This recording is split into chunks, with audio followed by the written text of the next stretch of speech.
Hi, and welcome to watch playoff hockey in Rob's Crazy House. Now that the Habs have been officially eliminated, I give them my salute to the offseason. They're going golfing. This is nice. What is the most useless club in golf? The most useless club in golf is the 4-iron, which I just happen to have. It's almost in pristine condition because I never use it on a golf course. That was a good idea, getting clubs 3 through 9. The 4th is you just never use. Anyway, so I just happened to be wearing turn the camera down this way. This is my brand new Oilers jersey. So it says a Habs fan. I don't have any other jerseys besides Montreal jerseys. Oh, they're going back up to the Situation Room in Toronto. So anyway, as I was saying, I'm a Habs fan, so I don't usually have Oilers jerseys, so I had to improvise and come up with this design. So right away, ESPN decides that they're going to only leave 2.5 hours between games and then try and squeeze everything in. And now it's kind of crazy because I don't even know. The Edmonton LA game is supposed to be right after the Toronto Tampa Bay game, but of course it's not over yet. They still have like 8 minutes left in the game, and I have to sit here and try and figure out where am I going to be watching this. I'm going to check ESPNU. Usually I get it on ESPN Plus, but they're not showing any of those games. Puck drop is at 10:15. So I will give ESPN app another chance to see if it's on there. So you're going to see me. Where's my remote? No, I lost my remote. Where did I put my remote? All right, great. We have one viewer. Welcome to Watch Playoff Hockey in Rob's Crazy House. I am trying to find a feed that actually has the game on right now because the Toronto Tampa Bay game is going a little longer than ESPN expected. Let's see. What did I do with that remote? I swear I had it here just a second ago. Did it fall actually right through?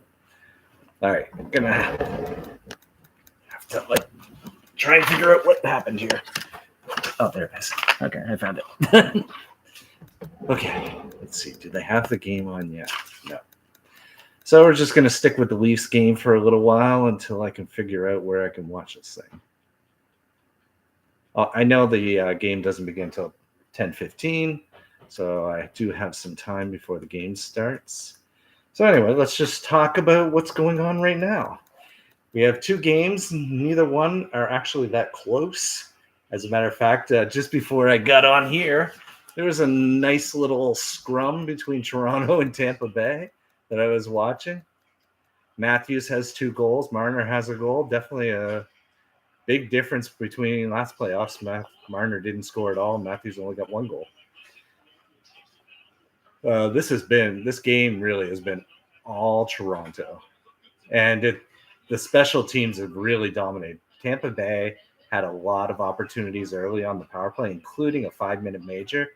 And on that 5-minute major, they couldn't generate anything. Toronto, I think, actually had more scoring chances on that 5-minute major than Tampa Bay did. Toronto has, I still think it's 1 power play goal and 1 shorthanded goal. It was a little earlier.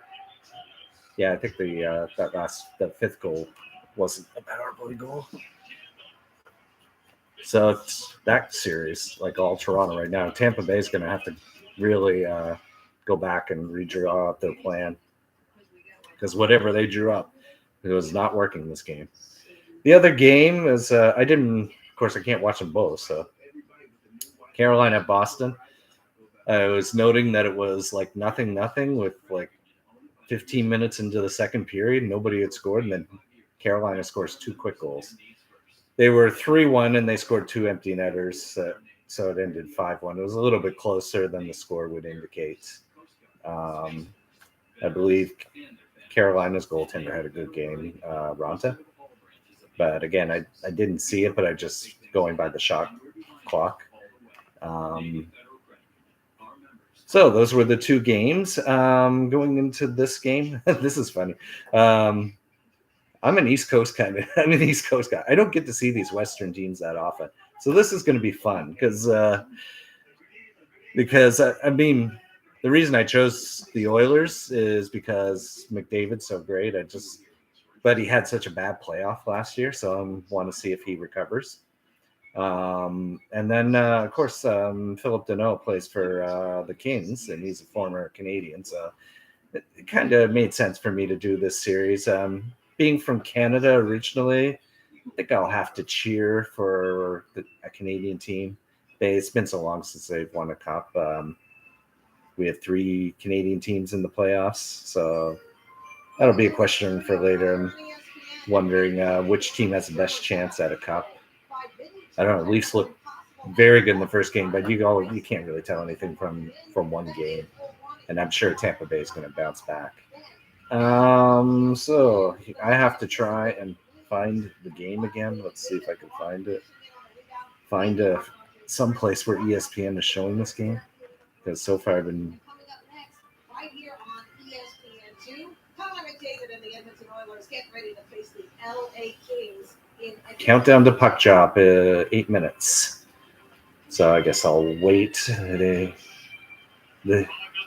This game could end in 8 minutes, and maybe they'll go straight to the Oilers game. Oh, what do we have? So let's look at the odds for this game. The money line odds. You have LA plus 165, Edmonton minus 205. I mean, Oilers had 104 points, Kings had 99 points. 5 points separated these 2 teams. Maybe it's because Oilers kind of dominated the season series. But the last 2 games were close. One went into shootout, 4-3, and the other one was 3-2, both for Edmonton. But I don't know. I think this series is going to be a lot closer than people think. So, I mean, as a flyer, I mean, I wouldn't mind taking LA plus 165. I definitely wouldn't take Edmonton at minus 205. I think that's way too high. So the over-under is 6. The over is minus 125. That seems fair. Under is plus 105. It's hard to say. Oilers are a good offensive team.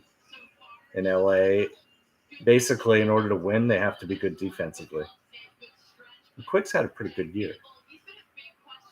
So that's going to be interesting, the goaltender matchup. You have Quick for LA. He's had a record of 23, 13, and 9, 259 goals against, and a 910 save percentage. Smith, and 2 shutouts. Smith, 16, 9, and 2, had a 281 goals against and a 915 save percentage, and 2 shutouts. There's the reason why you look at those numbers and you say, you know what, you don't want to go under. Even though it's plus 105, it's not even that good. You win 105 for a $100 bet. And it's very likely you need 5 goals. I mean, that was the score in the last game they played, 3-2, 5 goals. But I don't know. Could be a higher scoring game. But if LA can, I'm sure their plan is to try and shut down those top 2 lines. And if they can do that, this may end up being a low scoring game.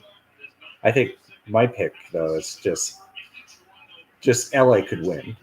Plus 165 is just a great odd for that.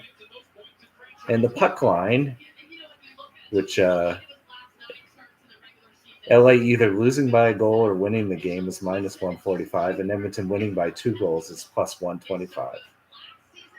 Which,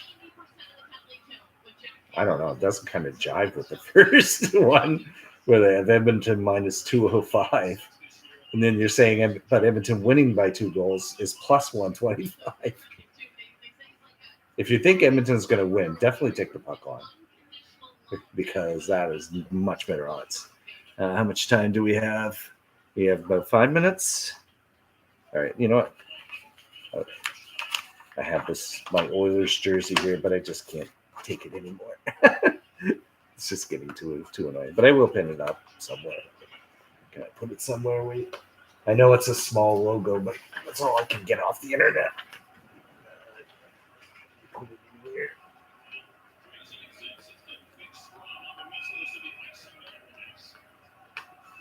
You know what? That's good. There we go. The Oilers.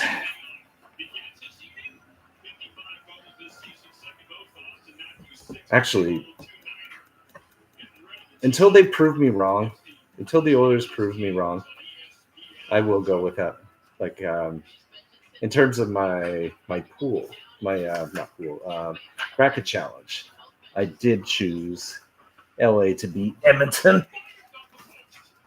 And the reason I did that is because I think if they make a point of shutting those 2 lines down, if they're effective at it, they can win. And until, like I said, until those 2 lines prove otherwise. Now, if they come out and they're able to score at will, then I'll change my mind. But I can't change my bracket, unfortunately. We should, before the game starts, we should do our first poll here, which I have. Okay, my question is to you, who will win the series? Who will win the series? Of course, I have 2 choices. Oilers.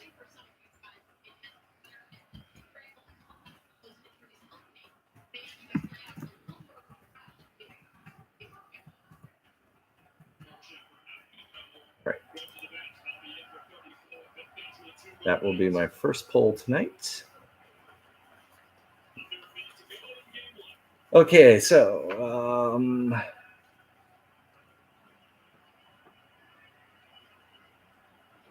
as the Toronto game winds down here, I really didn't think they were going to get done in time, but it looks like they are. So I'm definitely going to stick with just this because they're going to show the face-off right after. So as I've never seen these 2 teams play each other, I really don't know what to expect. Maybe other people can tell me how they play each other. I really don't know. I mean, I know who to watch, obviously. It's McDavid and Draisaitl line to watch for the Oilers. And then it's basically, can Kopitar and Deneau shut them down? And then maybe get some secondary scoring from their 3rd and 4th lines. And that'll be what let's see. Oh, the special teams are important too, because LA's special teams are not that great. Their power play was 27th in the league at 16.1%. Their penalty kill was slightly better, 22nd, 76.7, but neither one is all that good, especially for a team making the playoffs. Edmonton, on the other hand, has the 3rd best power play at 26%. So I think a big job for LA is going to be trying to not get in the box because that can be devastating for them. And Edmonton's penalty kill is probably right around LA's at 79.4%. That's 17th in the league. And the game just ended. And they were shut out. Toronto won 5-0. And as we await the playoff, or as we await the puck drop, little slip of the tongue there. As you can tell, I'm in the States, so I have to deal with ESPN as my source for the playoff games.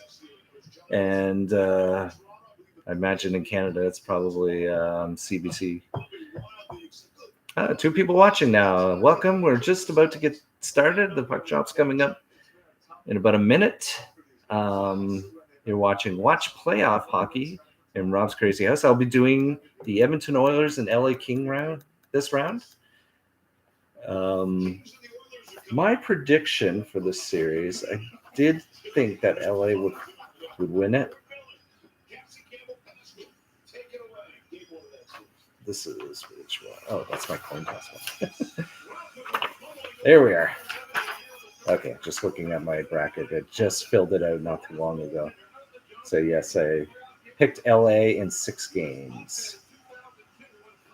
And then, as a fun thing, I decided to do a pure coin toss. And here's the coin I used.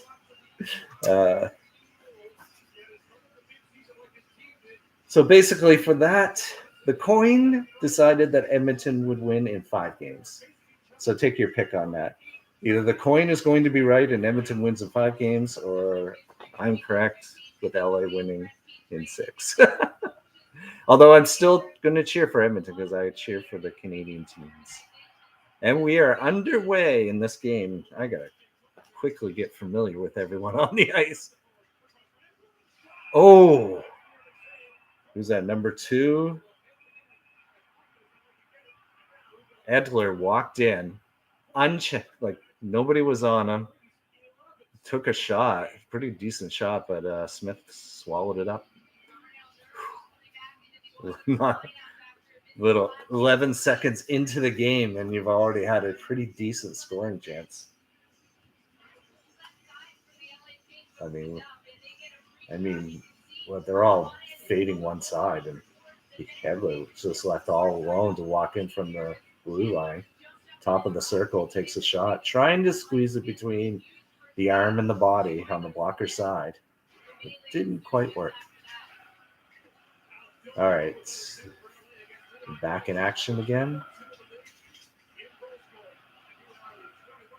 Thought we'd have a slow start. If this is the type of defense that we're going to see, this could be a very high-scoring game. Here comes 3 LA players across the line. And now we get to see the LA forecheck, and what can it do?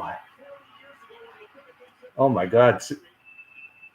Yeah, we're going to get penalties here. Who's that? Yamamoto? I follow. We're sitting there mugging each other in front of the net.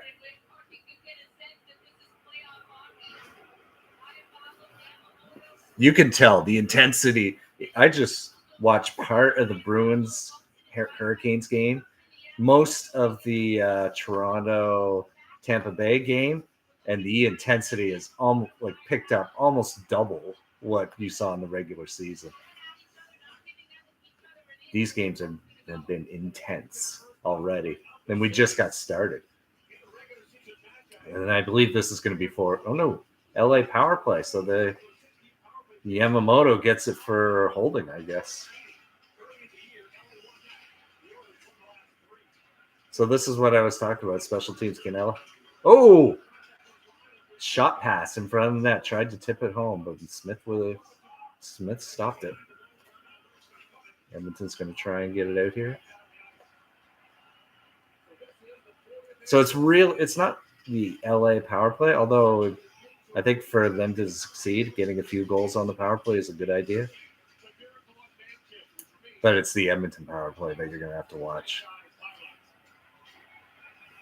So nothing doing there. Edmonton gets the clear.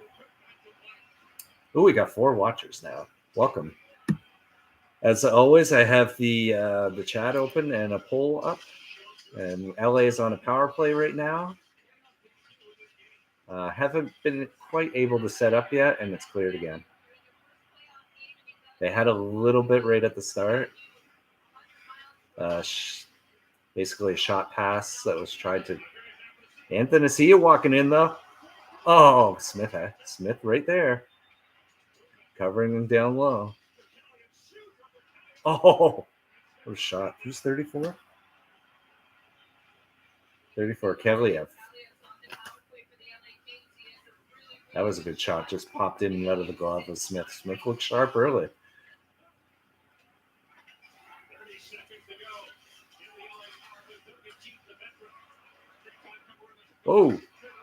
Oh, rebound. Smith stopped it. He didn't quite get Lazat, got the rebound, but Smith stopped it. Wow. Oh, now that we're stopped, I was saying have the poll up. Who's going to win this series, Edmonton or LA? If anyone wants to have any questions or comments, you can always put them in the chat. I will try and get to them, but as the action's going, it's definitely during the breaks and the stoppages, so I will definitely go stand. But as the game's going on, 75. Yeah, I keep having to look. I don't know these people all that well. 70. Bouchard almost put it back towards his goalie, and Mike Smith had to be sharp. They won the face-off, LA. They still have control. They're setting up. Back to the point. Penalty is expired. So Edmonton, even though Edmonton killed it, near the end of it, LA had a couple of good chances. Oh, now here comes Edmonton. Who's out there right now? Hyman.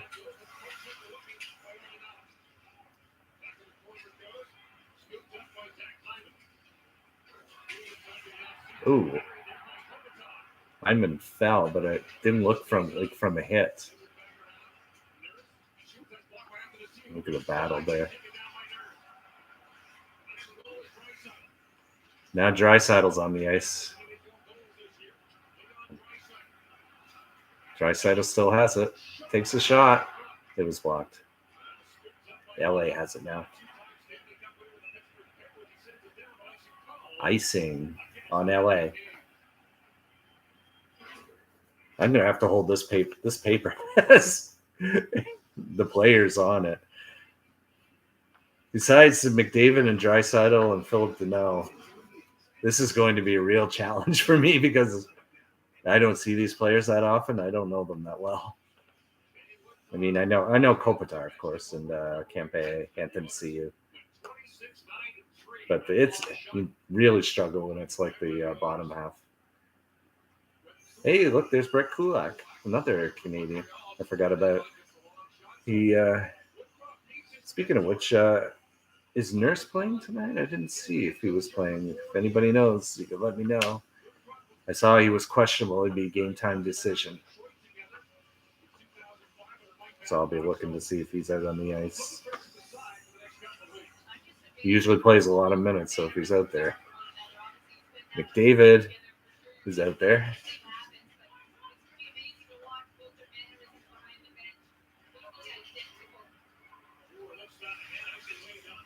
And 2 is Barry. Philip Deneau's out there right now. What a great season he had. His best season. He saves it for when he leaves Montreal. Edmonton has it in their own zone. They're coming out a little cautiously.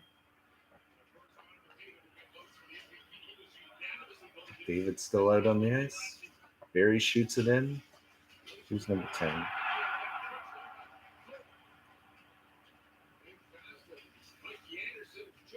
Ryan.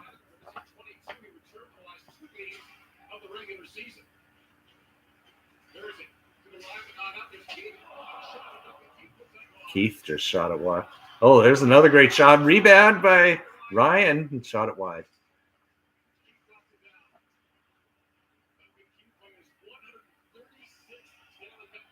And it's back in Edmonton zone. 75. Bouchard is now. Here comes McDavid. Jeez, he's been out there for like a minute or something. Keith with a shot. It gets saved by Quick. Edmonton putting pressure on there. The McDavid line. And shots from the point with Keith. Just get it. The game has to change a little bit when you're in the playoffs. You can't look for the pretty plays are going to be harder to come by. Although if you do see them, you should take advantage. But they're going to be harder to come by. So your goals are you're going to have to try and get more dirty goals. Get pucks to the net. Deflections, rebounds. And I mean, McDavid and Draisaitl, if they learned anything from last year's playoffs, it should be that it's a penalty. Are they going to call it a penalty? Yep. Was it holding or hooking? It was McDavid in the corner just working hard and so hard to control. And he's so quick. He just dances from one side to the other, and you find yourself like holding or hooking him one or the other. It was hard to tell. The LA player had a stick wrapped around him, so you could call it either way. And we're in a commercial break as I try and learn these numbers a little better. Maybe by a few games into the series, I'll be a little bit better at it. That's what happens when you choose teams that you have little familiarity with.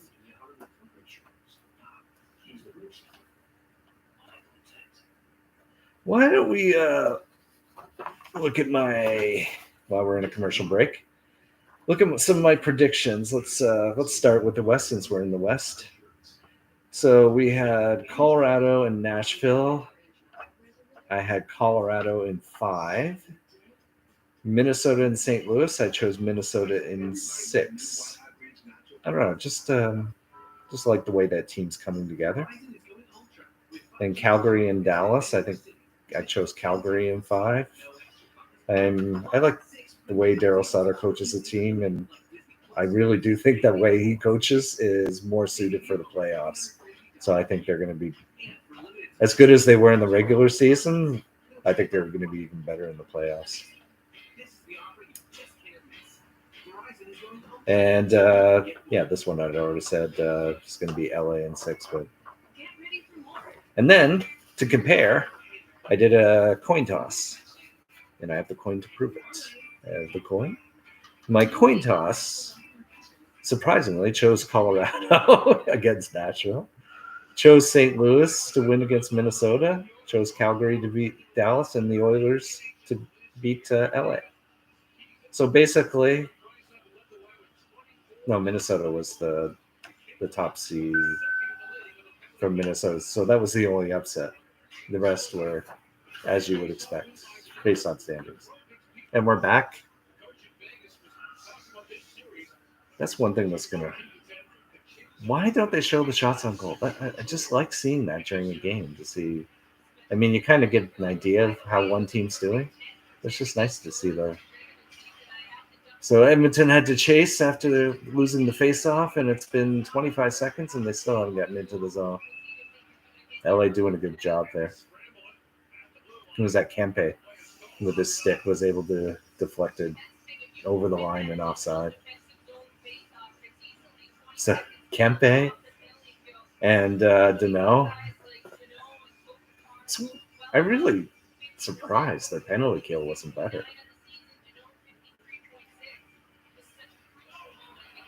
Oh, McDavid trying to walk in. Wow. Not only is he so quick with his stick, he actually looks pretty strong too. Now they get set up in the zone. McDavid with it. So you got McDavid and Draisaitl. Who else is up there?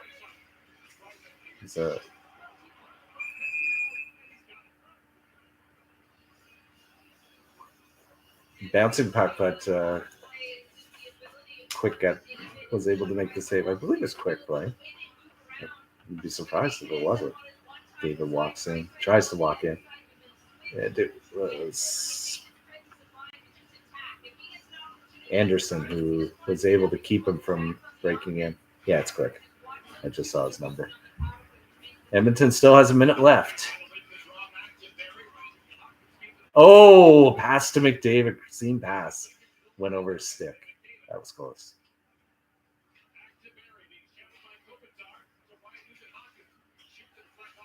Nugent Hopkins. They're setting up, putting it around the horn. And LA gets possession and shoots it down. 34 seconds left. Yeah, these first couple periods are going to be a struggle as I try and gain familiarity with these players. 2 is Keith. Oh, great chance by 71. walked right in. That was McLeod. So I haven't seen Nurse, so I don't think he's playing.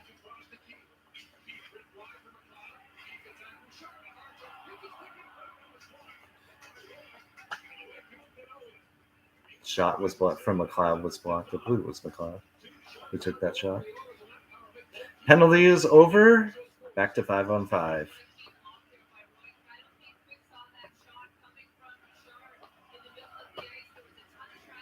Oh, it was Bouchard who took the shot. It does look like Edmonton's got started with pretty good energy. The power play helped, but they were dancing in there before. They were really quick on the pucks. They play in the neutral zone. You can see, like, oh, there's a big hit. 91 for Grunstrom on Cassian.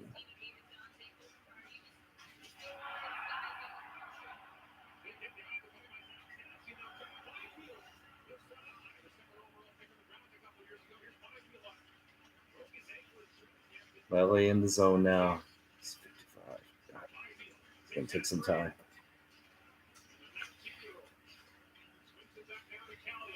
Who's 55? Byfield. It's the fourth line. And here comes Edmonton out of the zone, but they're tired. They're dumping it in.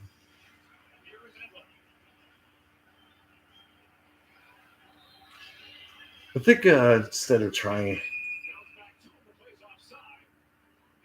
offside at the Edmonton line, instead of trying to like do a play-by-play, I'm not a play-by-play person. I'm just look at that. McLeod almost picked up the puck as they're entering the zone. It was off the skate of number 3 for LA, who was Roy. It's Roy. I keep thinking. Ooh.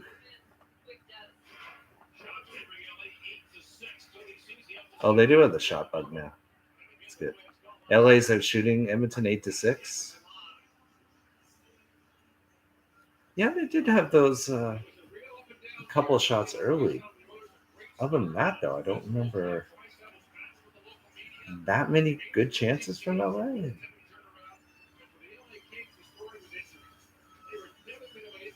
They had a few at the beginning, but I was actually surprised. I thought it was Edmonton out shooting at LA. That's icing.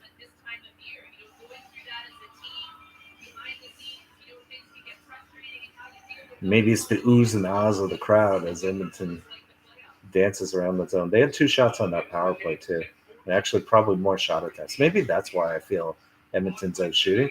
They've had some shot attempts, but quite a few blocks by LA already.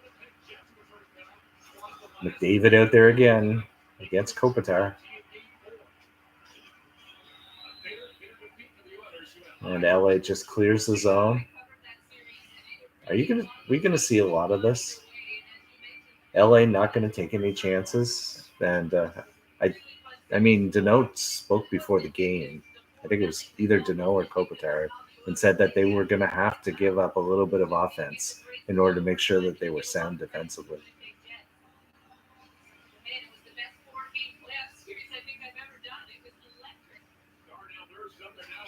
Oh, Nurse is? Oh, he is dressed. He's out there now.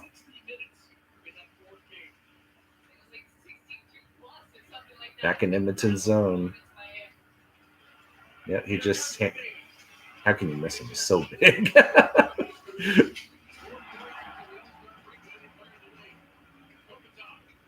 Ooh, nice toe drag for Kopitar. Uh-oh. Got McDavid racing up the ice. Didn't put the Jets on there. Just put it in. Now they're forechecking.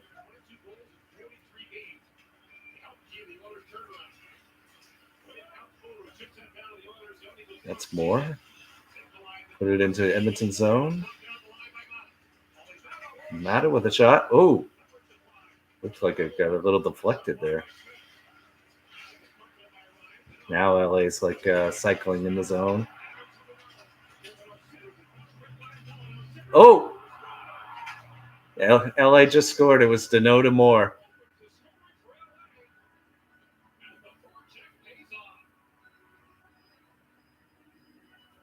Dano.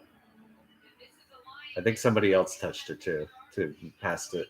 It came out from behind. Dano passed it from behind the net. And who else is on that line? That's how I'll figure it out. Arvidsson, who probably put it back to Moore. Yeah, there it is.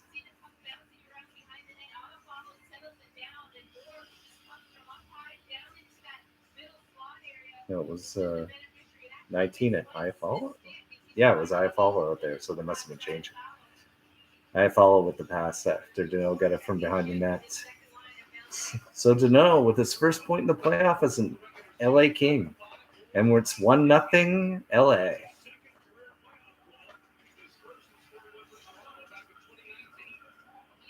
And they're right back in there.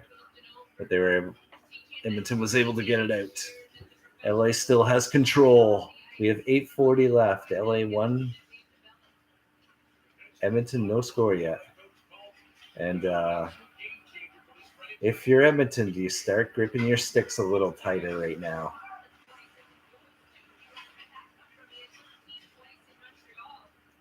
Oh, here we go. Backhand by 91. We have to keep looking. Grundstrom.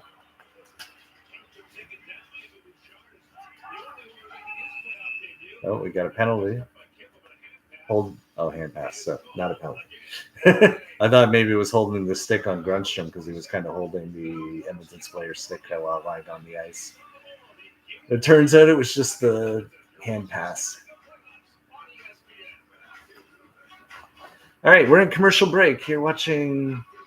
I was just about to say it because normally I do Habs games and I call it Watch Habs Hockey and Rob's Crazy House, but for the playoffs, I'm calling it Watch Playoff Hockey and Rob's Crazy House. Let's go to the poll. Who will win the series? How many votes? We have one vote for Edmonton. Well, I'm hoping for Edmonton. But I also... It could go either way. So, we also have, since now we're in a commercial break, we can peek in on the other game that's going on right now. And it is now, wow, the Blues are leading 2-0 at the end of the first. Well, it's a series. But I did not expect the Blues. I mean, I shouldn't say that. They're close, right? Both teams are so close. Either team could win the series. But I don't know. I just thought Minnesota was looking good down the stretch. They were just seemed to be winning everything. But maybe that burned them out. You never know. One game does not a series make. Although the statistics show 66% of the time you win that first game, you win the series. So it's like 2 and 3. So first game, very important. And if you missed it, Carolina won their first game and Toronto won their first game. And St. Louis is leading 2-0 after one period. Jonathan Quick, 86th consecutive playoff start. Another thing I'm going to have to battle here is fatigue because we're going to be going past 12 o'clock at night. Back in my youth, that wouldn't have been such a problem, but getting up in age here, these late nights are a little difficult. LA in there again, taking Kopitar has it now. He's 22. Anthony Cia. Oh! Slap pass. I think Anthony Cia was the one who almost tipped it home. Kempe shot. Oh, man. LA's just got... I thought Edmonton had some jump, but LA's had a great response since the power play. 14 shots to 6, yeah. Ever since the power play, it's been all out. Ooh. No, that was Kempe who had the tip. Sorry, not Anthony Cia. And Kempe with pass from Kopitar takes a shot, but Ray Mike Mike Smith's breadbasket.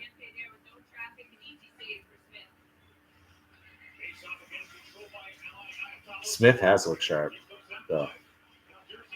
That's good news for Edmonton.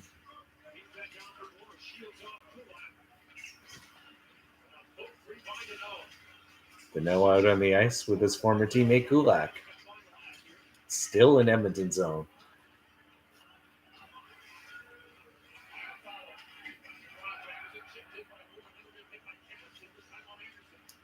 Dumped in the zone. Smith plays it out. And who we have? Nugent Hopkins coming up. Ooh, takes a big hit by 44. I'm trying to remember. Anderson.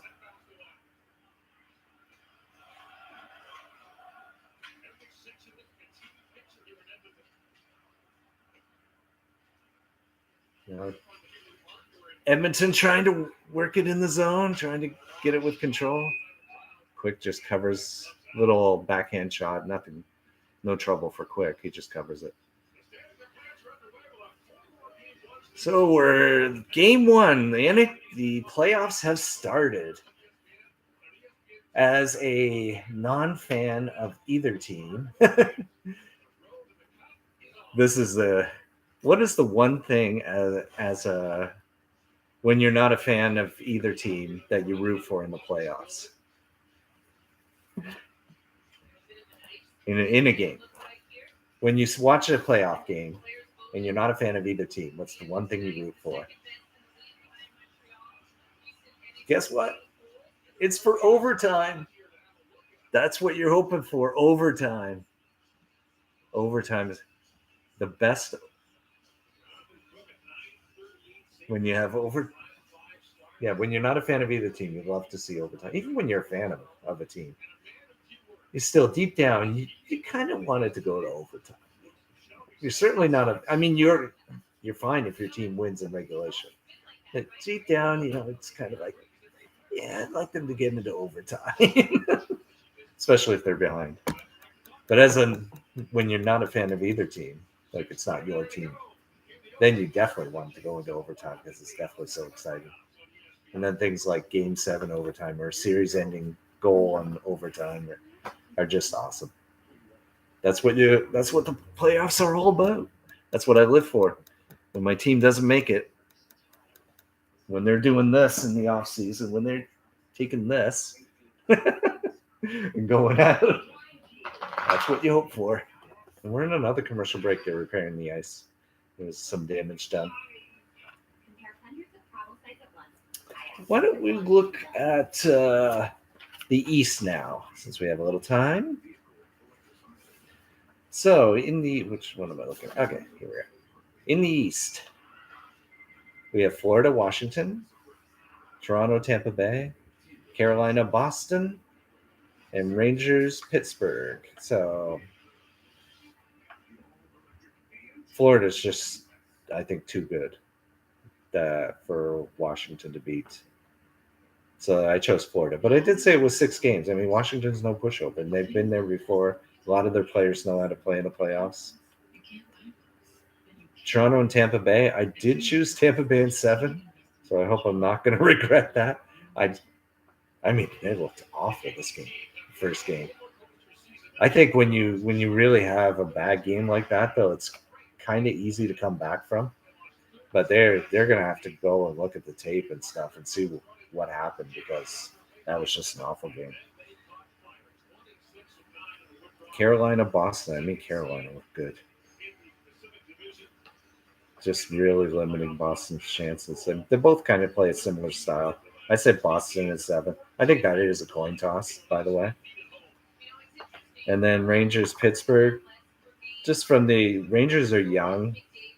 I thought Pittsburgh, with their experience, they would come out on top. Pittsburgh in 6. So those are my choices. And we're back.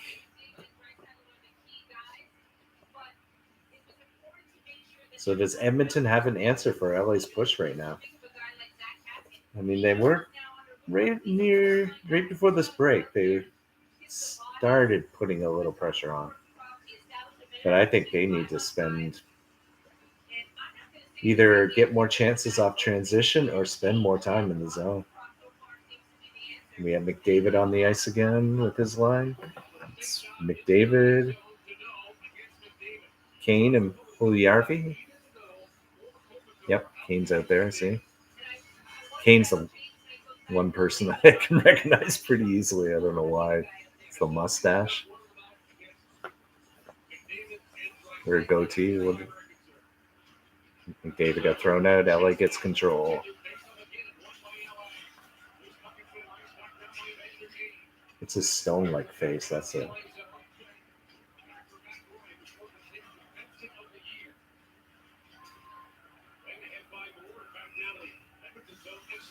Icing on LA.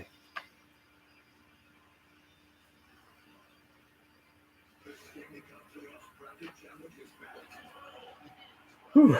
Already starting to get a little tired here. We're only one period in. What am I going to do for the next two periods? It's going to be tough.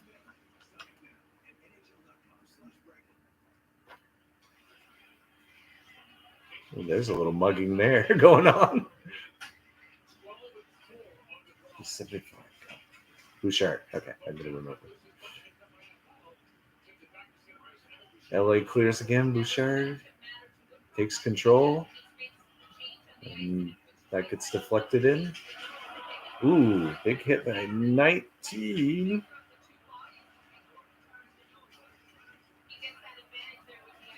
Wait, who was 19? Was that 19? Yeah.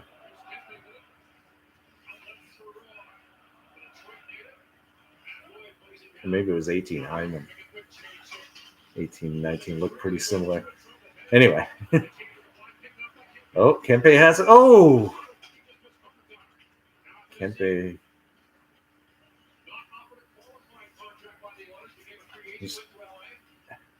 Anthony Ciu passed it to Kopitar. Almost resulted in a very good scoring chance. And Kopitar couldn't make contact.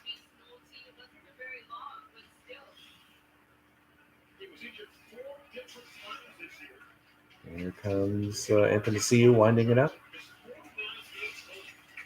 And we have the line change. We saw it. Yeah. And here comes Edmonton. They need some more zone time. Nurse carrying it in. Oh, good deflection in front. Who's that? I think it was McDavid in front.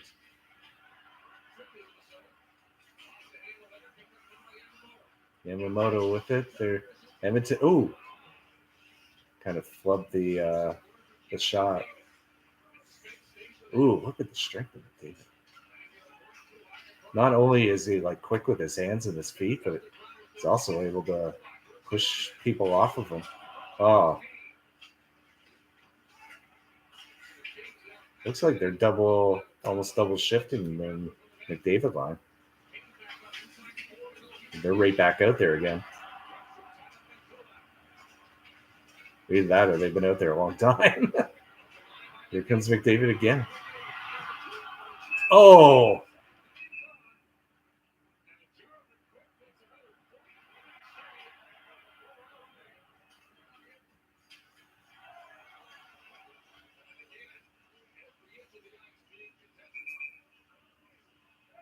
I did 27.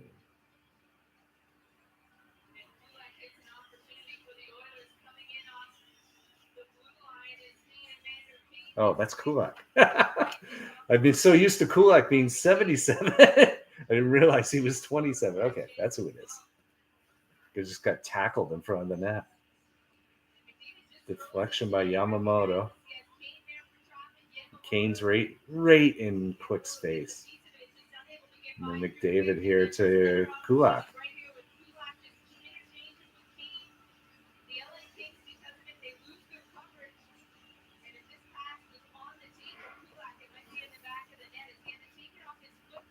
So that was a good chance for Edmonton right there.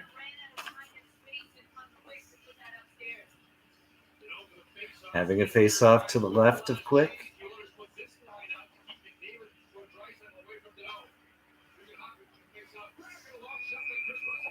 Russell with a point shot, wrist shot though. not much trouble for Quick unless you get a deflection or rebound. The Quick was able to see that all the way. Is he tried to use the defenseman as a screen, but he drifted too far away. Quick saw that all the way. Is that Roy? Russell takes another floater in there.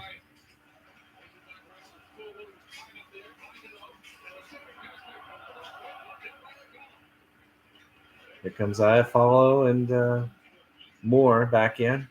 This line has been good for LA. Iafallo then scores. Moore to Iafallo puts it in, and it's 2-0. Smith was leaning the other way and left the short side wide open. And it's 2-0 LA. It's deja vu all over again for Edmonton.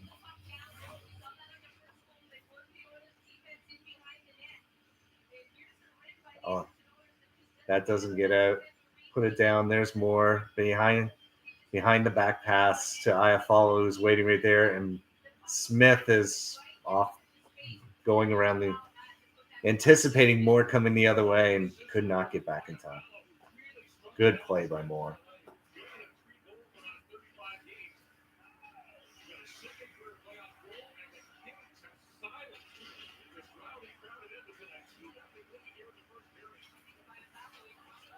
So now it is 2-0 LA. Edmonton has some work to do.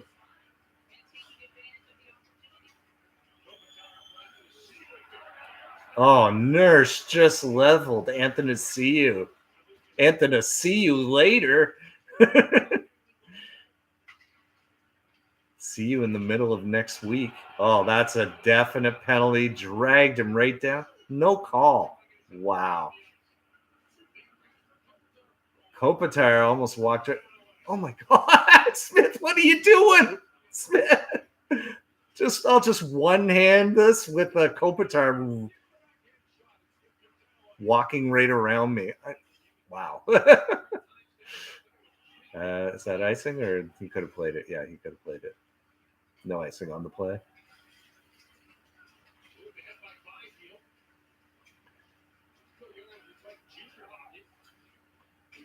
See, I think Edmonton's got to learn something. Oh, good strip there. Oh, Kane couldn't bury it. Great save by Quick. Kane. Two on, who was with him? Picked the pocket of the LA player. Ends up in a 2-on-1 the other way. Passes it to Kane, and Kane couldn't bury it. I want to see that play again. Who was with Kane? Oh, McDavid? Yep. Oh, what a save by Quick. And every time I see something like that, I wince. How can a grown man do the splits like that? That's just insane. Could Quick be the X factor in this series? LA won the face-off and it's back down the ice, but Edmonton has control. McLeod gotta just take the shot. Trying too many pretty chilies. The defense have been doing the right thing. They've been shooting the puck in. But just not enough traffic in front, not enough sticks in the lane either. Just get some sticks, get some deflections going. I said, more often than not, it's just going to be too hard to do all those fancy little plays that you were able to do in the regular season to all these bad teams that when it's playoff time, you just can't do all those moves that you used to do. You got to make it simple. Just get shots toward the net. What is it? 16-12. 16 shots by LA in this period. They got the message. Draisaitl working down. Oh. Well, I guess the whistles have been put away. Kopitar just arm dragged Draisaitl down to the ice. No call.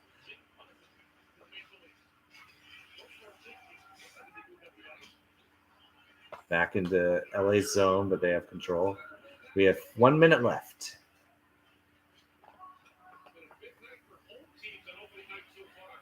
Edmonton picks it up in their zone. Nurse back out on the ice. Oh, McDavid's dancing around. Just what I said, you couldn't. Well, there is one player that could do it. A goal for Edmonton. Walks in, dances around players, and puts the puck in the back of the net. I mean, I think this guy's good. I think he's going to do well in this league. Well, since I'm being an Edmonton fan, so when they score a goal, I got to do a goal horn.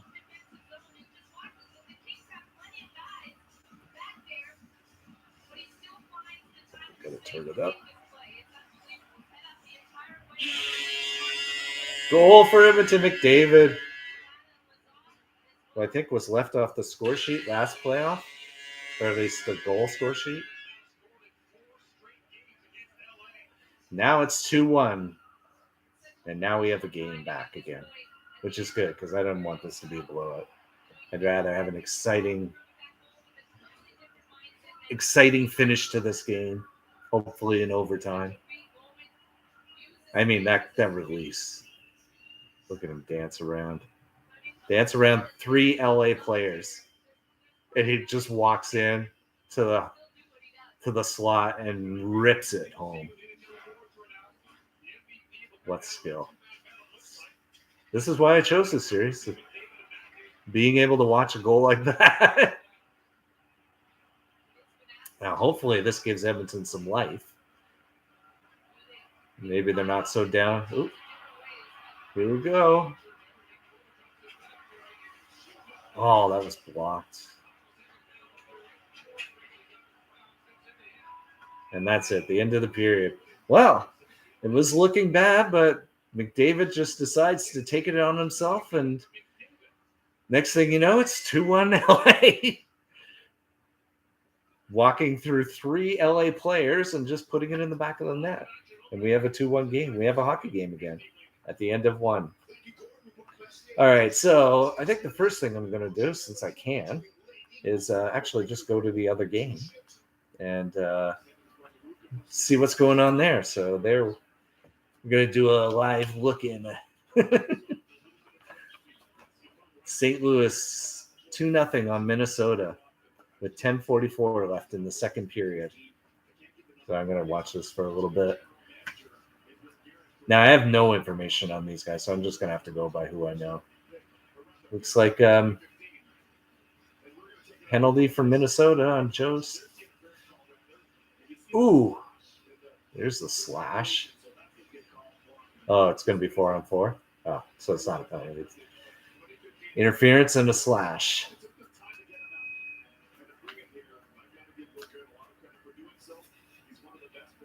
Well, this will be interesting because I haven't really watched these two teams before.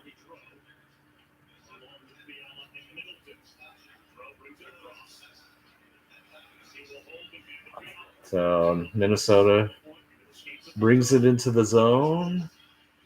Let's see what they're trying to. It's 4-on-4, so they're just trying. It's almost like watching overtime, but a little weak shot by Gaudreau.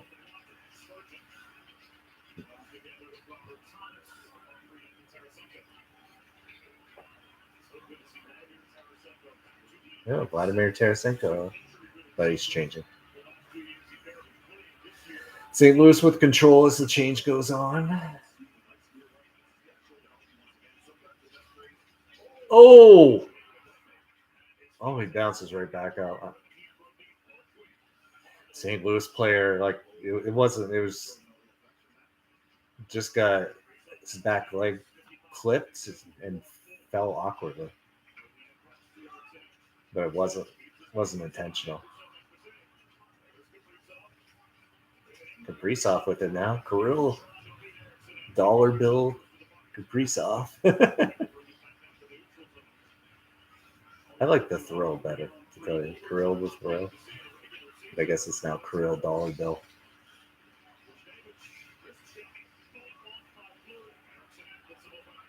So Fleury is starting this game for Minnesota.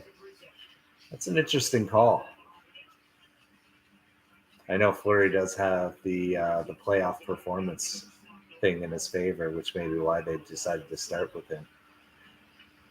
But I mean, Cam Talbot is also very good. Ooh, Foligno with a great wrist shot. Missed the net though. Back to 5-on-5 here as we do a live look in at the St. Louis, Minnesota game in Watch Playoff Hockey in Rob's Crazy House. So we'll probably stick with this for maybe another 3 minutes or so. Hopefully see a goal. That would be nice to tune in live and see a goal. They're going into commercial break. Welcome to those who decided to join. I guess now would be a good time to end my poll. We had 2 votes for Edmonton. That's good. My second poll question will be now.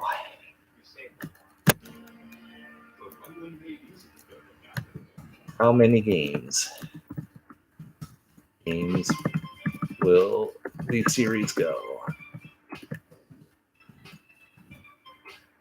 I'm talking Edmonton, LA. So we have 4. I can do all the options: 4, 5, 6, and 7.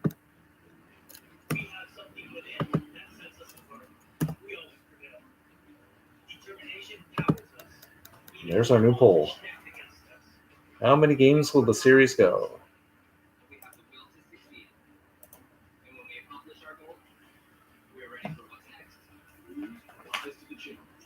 So it was quite the period. It started off. LA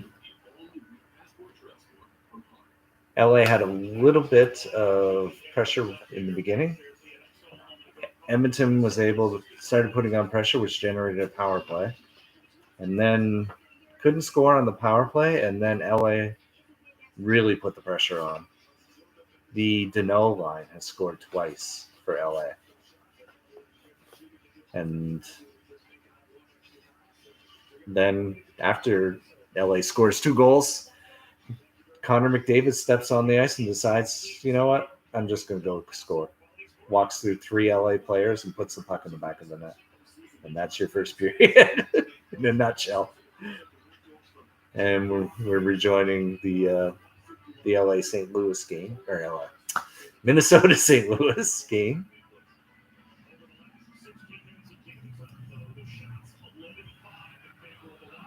So even though St. Louis has a 2-0 lead, Minnesota's had outshooting them 21-15. Now I haven't watched. I'm only doing a look in on this game, so I haven't really seen. Have they been good quality shots? Is it that who is playing nets for St. Louis? That I have to figure out. Let me look. Oh, all right. I'm just going to quickly check and see who's playing nets for St. Louis.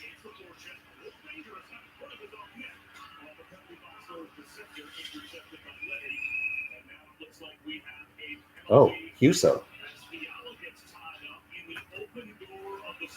It's not. I didn't think it was Bennington. Ugh. Getting a little tongue-tied here. St. Louis takes the penalty here.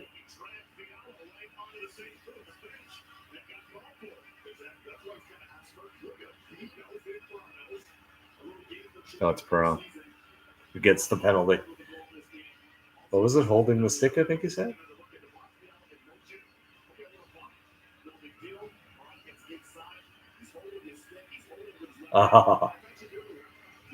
Perron checked him in near the Blues bench. He's half over the boards, and Perron starts grabbing a stick and tosses it into their bench. Tried to get away. Ooh, we got to. Is he going to be able to do the power move? No. Tried to pass it through. That was a short-handed chance by St. Louis, but couldn't quite make that power move. Oh, Fiala tries to pass him. It's deflected.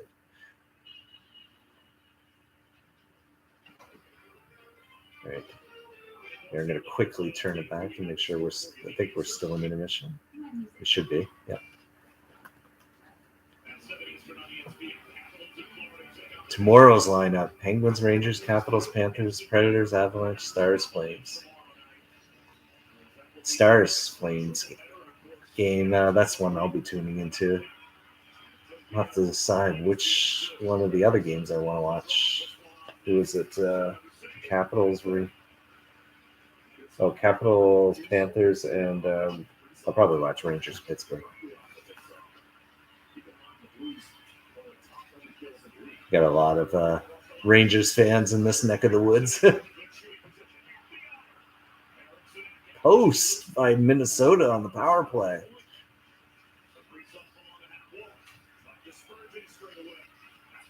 Grease off with it, takes a shot, blocked.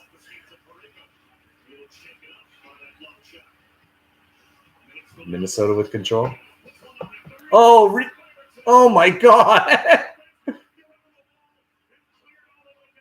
Shot, 2 rebounds, and Huso made all 3 saves. Wow. Just kind of stuck his pad out there, and they were just kept shooting it right into it. Oh,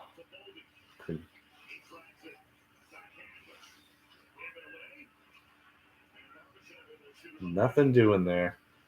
Couldn't generate a chance from the second unit. 15 seconds left. So I'm going to turn it back after this power play. Kind of was hoping that maybe they could generate a goal while I was watching. It's always nice when you tune in and see a goal. Especially one that would make it closer. Because as a fan, you always root for overtime. Nope. Point shot. Huso with the save. Scrum after the whistle. Which cooler heads prevail. Looks like. Yeah. All right, so going back to the Kings Oilers, we're still in intermission. But I just don't want to miss the start of the first period or second period. All right, what else is there to talk about?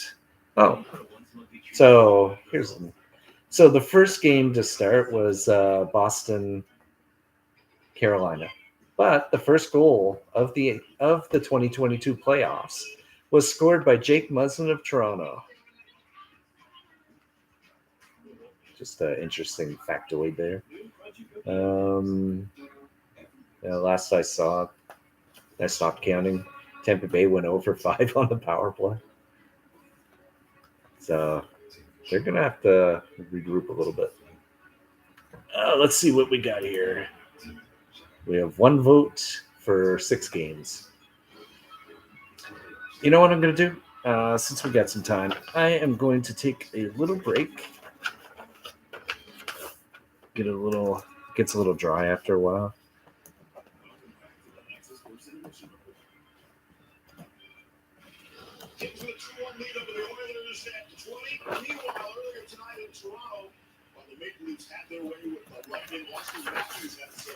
Just had to make a little note.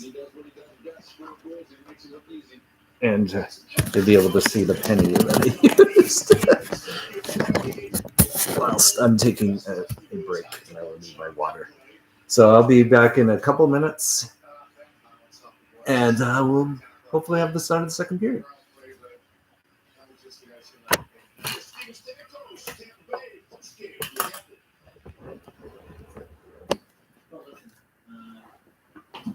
They came up, played a really good game.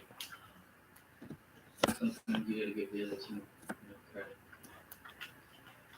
And probably a big moment very early on. We had a couple power plays, obviously the 5-minute one, and it was just, some plays that were clicking the last, stretch here of the season, just hitting the stick, hitting the skate. But at the same time, they did a good job of executing on PKs early and they gained some momentum. It could have been a really different game if we'd scored early on that. So that was a missed opportunity for us. So after night one, game one, we're already tipping our cap to the opponent. What do you make of those? From one cap to another, what you make of that comp? For me personally, as a fan, I want a little more fire out of my captain up there. Just all got blown out. Well, I think, they went into that 5-minute power play, and I thought they looked very nonchalant. They didn't look desperate to me at all, and it was a big part of that game. They had to get the lead tonight and really put Toronto on their heels. We were coming in with a lot of pressure. I mean, the best thing they could have done for Tampa would have been to score in those power plays. Right. Get everything going. Create some doubt in Toronto. Of course, it just turned on them. Toronto got the momentum from killing in, and then, of course, it became a power play special team game with so many penalties. But, all the hats off to Toronto tonight. They did everything they wanted to do. What'd you make of Stan Coach's comments there? I mean, there'll be a closed door meeting. He's going to wake them up. That's all I can say. He probably didn't know what hit him.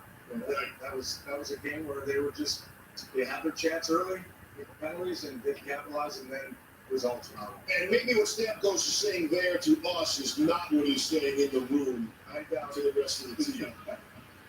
You've been watching Alexis' first intermission report. More the Connor McDavid show. We'll come back.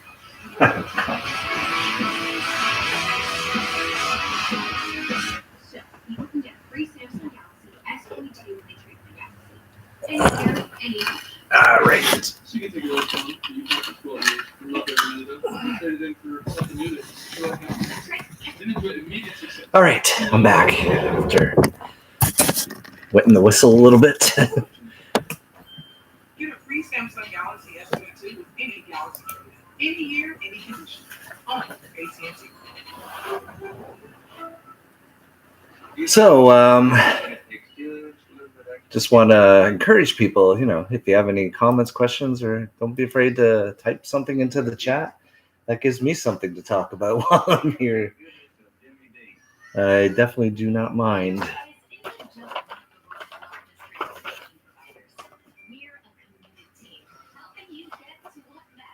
And with these two teams that don't really have a lot of information. So let's see how the thing's going. We had 3 goals in the first period. Yeah, that over-under. So we're looking at odds here right now. The over-under was 6. The over was minus 125. The under was plus 105, which I didn't think was good in either direction. So we had 3 goals in the first. So the over is looking better. LA Kings plus 165, which is what I took on the money line, is definitely looking pretty good. The puck line, if you were an Edmonton fan, that's where you would go. Because if you think Edmonton's going to win as it was shown in the money line, minus 205, then you want the Edmonton winning by 2 goals. That plus 125 is a much better deal if you wanted to bet on Edmonton.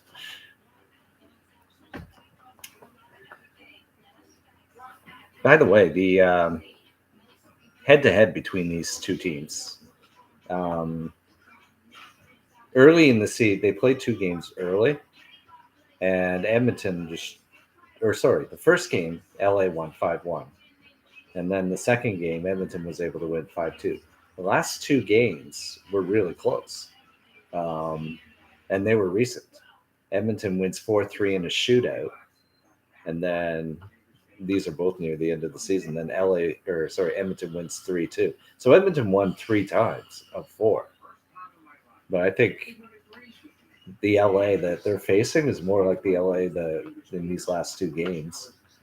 One was a shootout, so that won't happen in the playoffs. So who knows who wins that game in overtime? It's no 3-on-3 either. So you could say that could be pretty even. Who knows? Edmonton with the 3-2 win the second time. One was tied. One was. I think this could go. This could definitely be a 6 or 7 series. I could see it going that long. I don't think Edmonton's going to bow out in 4 like they did last year.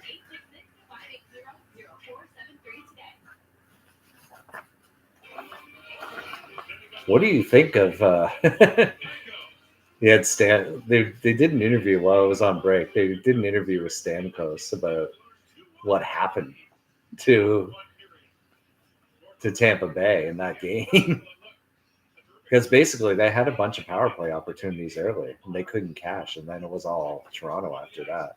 Toronto just built momentum from those early kills. They were able to score on the power play, and they also got a shorthanded goal. Stamkos goes out and makes comments. Didn't look very passionate. The whole team didn't look very passionate in that game. Although there was that big scrum near the end of the game.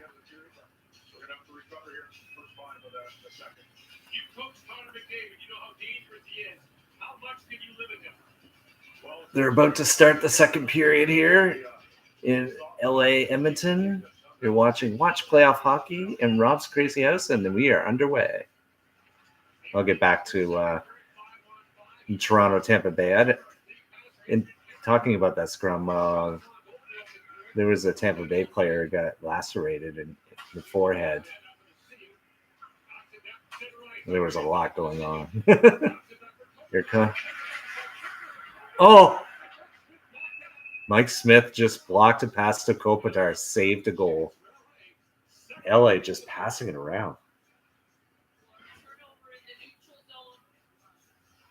Turnover in the neutral zone. Oh, and you know what? It hit Anthony's skate.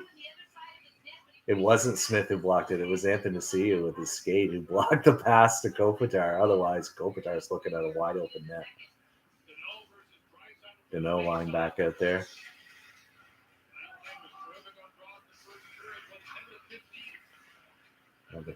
Just heard LA just in the first period won 10 of 15 draws. Whoa. That's a trip.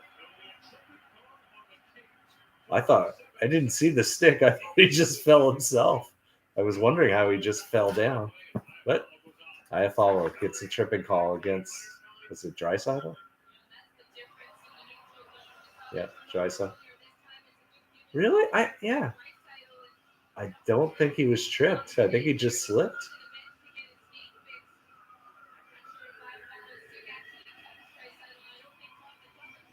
Ooh. Oh.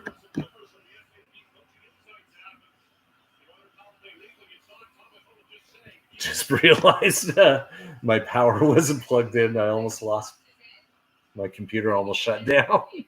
Had to quickly get the power back in. Yeah, that was a bad call. He slipped, and Draisaitl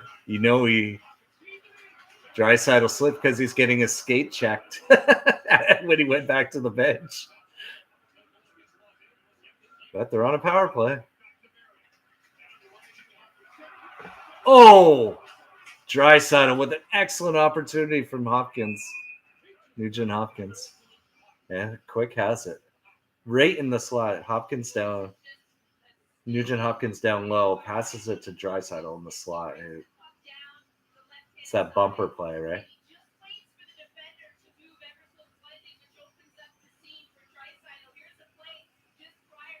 No, that was the play before. Yeah. Yep. You see that a lot. You play down to the behind the net. Not quite how it worked this time, but it was similar. Pass it down behind the net into the bumper spot and bang, bang, try and get a goal. 1:22 left in the power play to Edmonton on the non-penalty. Here comes McDavid. They're set up and passing it around. And a little back and forth between McDavid and Barrie. Now we're to Draisaitl.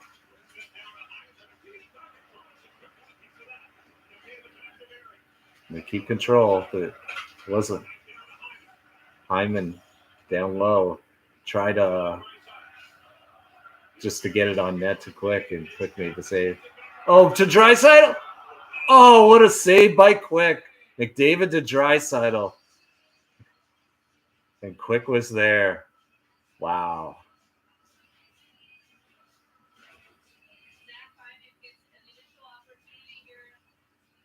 Oh, Hyman hits a Roy's stick. And it goes right by Quick's head.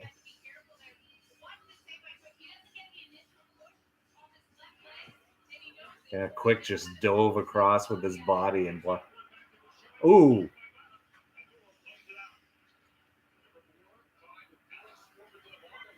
Where's my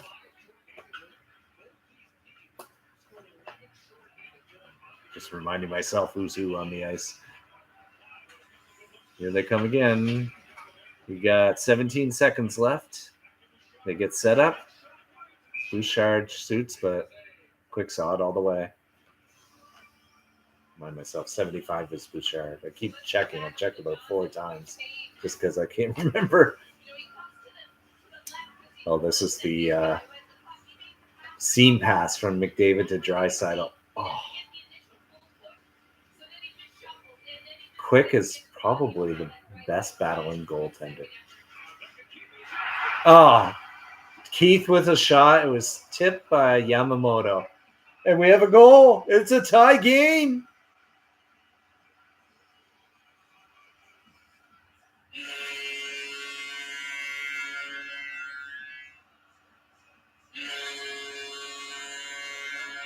Perfect tip by Yamamoto. Just these are the simple plays that can get you goals. Just a simple point shot. And it's Yamamoto's right in front of the net and deflects it. Look at him. He snuck in behind. Who was that? Mata trying to get back to him, but didn't get there in time. Yeah, it was Mata. Couldn't get there. Yamamoto was already set up. There were 2 players chasing down Keith at the point. Somebody lost an assignment. Left Yamamoto wide open for a perfect tip. Ooh. Who's 23 for LA? Took a shot. It was slightly deflected and just went wide. Who's 23? Oh, 23 Brown. Dustin Brown. I should know that.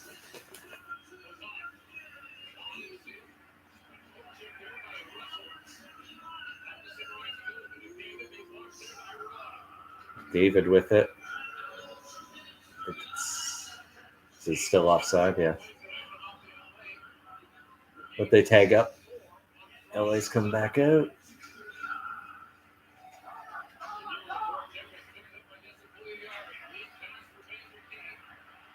McDavid walking in again. Oh, passed it to Kane and who's in front, but it was covered.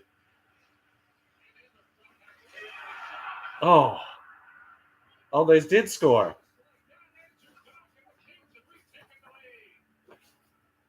Who's it? Lazat. Lemieux. No, Lemieux. I thought he wasn't even in this game. Guess they changed the lineup on me.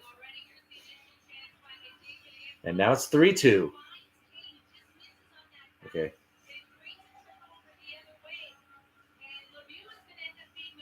Lemieux, number 48. I didn't even see that go in. Like, okay, slow it down for me. Oh, yeah, through the pads.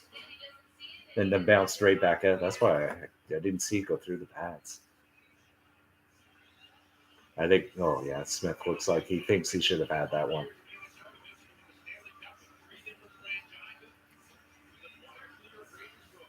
Is there a challenge? No challenge. Okay.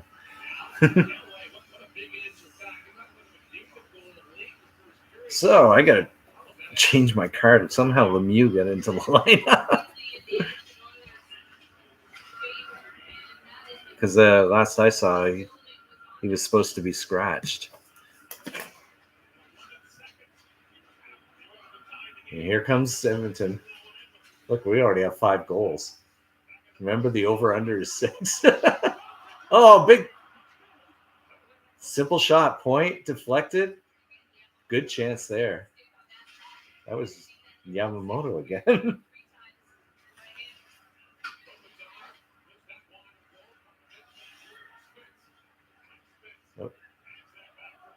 LA has it back at their blue line. They're trying to work forward.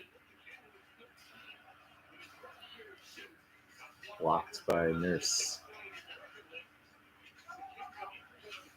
Nurse has it.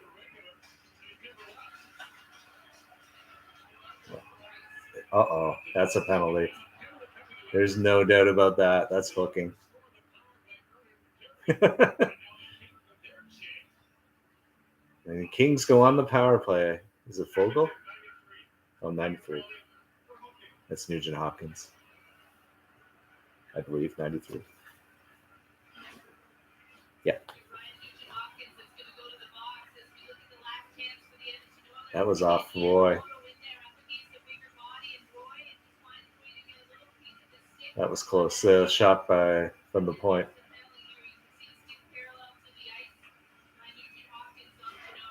Yeah, a closer look. I think it was more the LA player holding him than it was the Nugent Hopkins actually hooking him.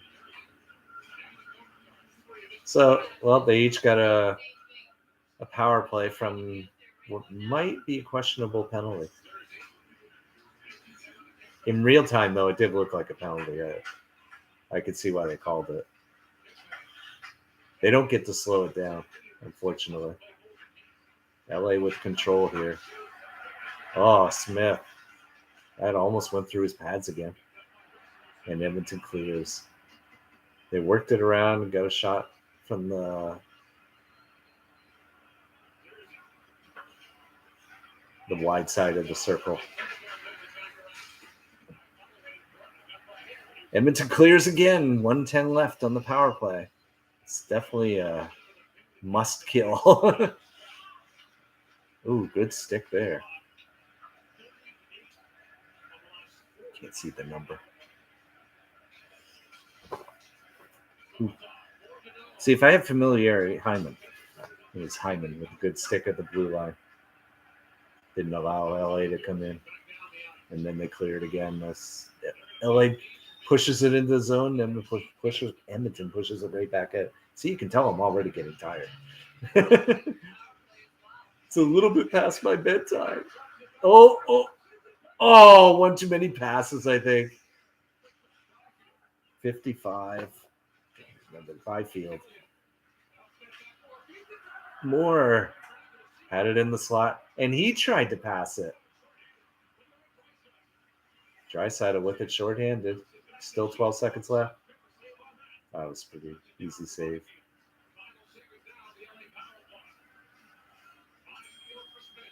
It's 53.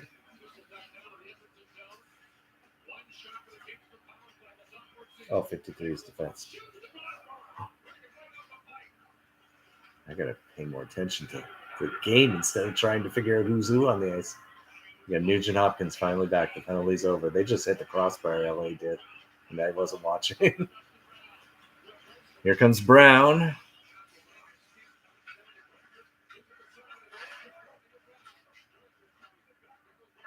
Oh, LA's kicked it up here. They're really pressing. Oh, but they give it up. Kane coming up the ice. McDavid with a shot from Barry, but it was a little high out and deflected into the corner. Just when you see McDavid with the puck, you just offside. They'll usually whistle it down below the goal line if you're not actively trying to clear the zone, which Brendan Lemieux. How many goals did he have in the regular season? I mean, seriously, I don't think he had too many. Let's go back. I just want to see. Lemieux.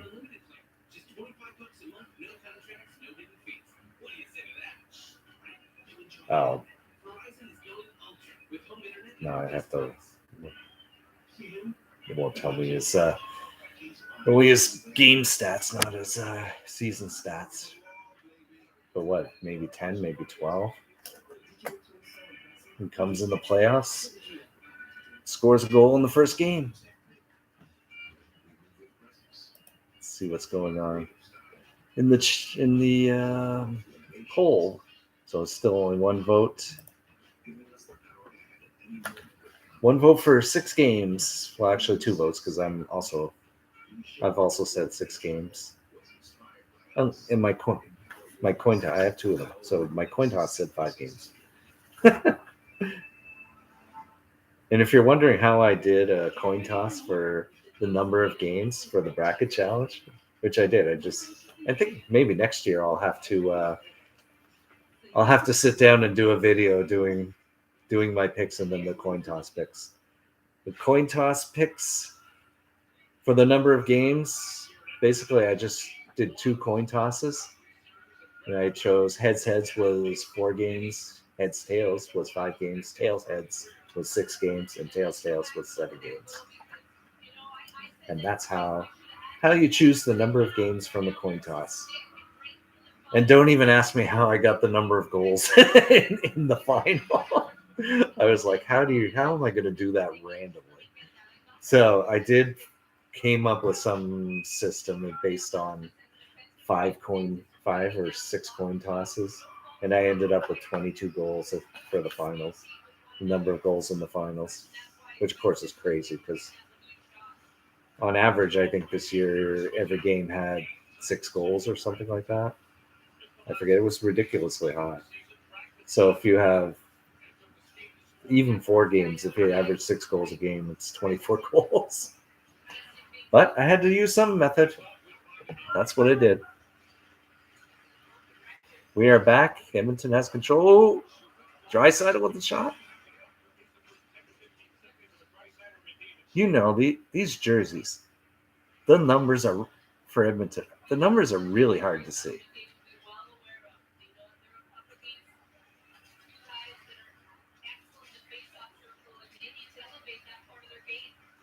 $18 is Hyman. Yeah. I'm starting to remember that. Edmonton's still in the zone. They really are. I think they are taking it to. They started shooting a lot more. Oh, man. Who is that? Draisaitl tackled?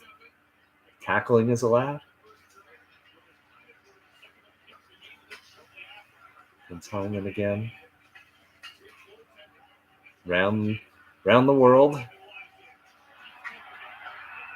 And now they let the first one go, but you can only tackle them so many times. IFL is going. And what do you call that when you tackle somebody? Oh, no. Oh, it's IFL for the cross check into Roy. Didn't see the little cross check he gave him in the hip. Good call. Sometimes I'm amazed that they could see things like that.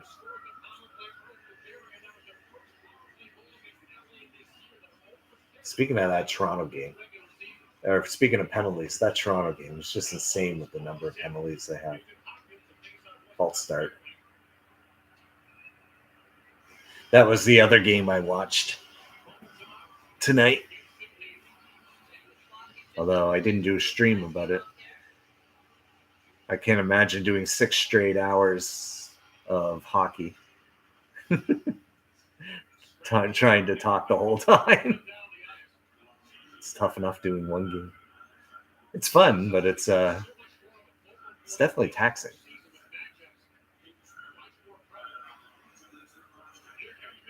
Here comes McDavid walking in. McDavid to Draisaitl. Close. Draisaitl couldn't quite handle the pass. He was right in the slot. McDavid was below the goal line.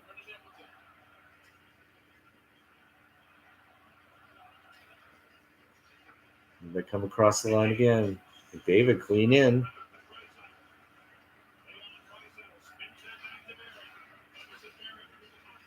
Going point to point. Oh, Barry takes a shot. It was blocked. Oh! They score! They score! Who's Draisaitl? And it's a tie game. Draisaitl left wide open in front of the net. They load. LA loaded all their players to one side, and when the pass came out of the corner, he was wide open. And also, Barry, the block shot was a stick. So when Barry took the shot, it was Deneau's stick. And Deneau is one of their better defensive players. And then, so Barry takes a shot, breaks Deneau's stick. That's how the block occurred. Puck goes into the corner. All four LA players load up to try and get control of that puck. And then Draisaitl's left wide open. I think McDavid passed it to him. And we're all tied up again. This is a great game. 3-3. All kinds of action. Everything you want. This is like the Oilers of old. I wonder if the game's going to end up like 8-5 or something like that. Who bets on 8-5?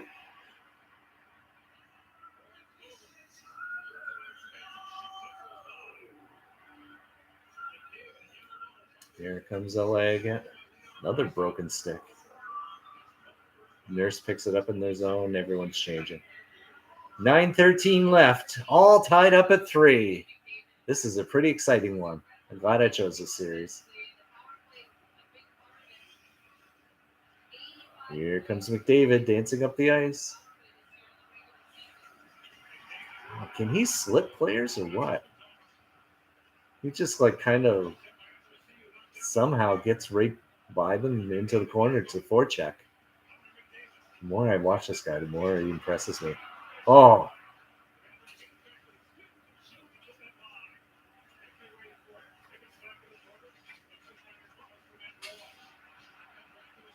LA just trying to get it out.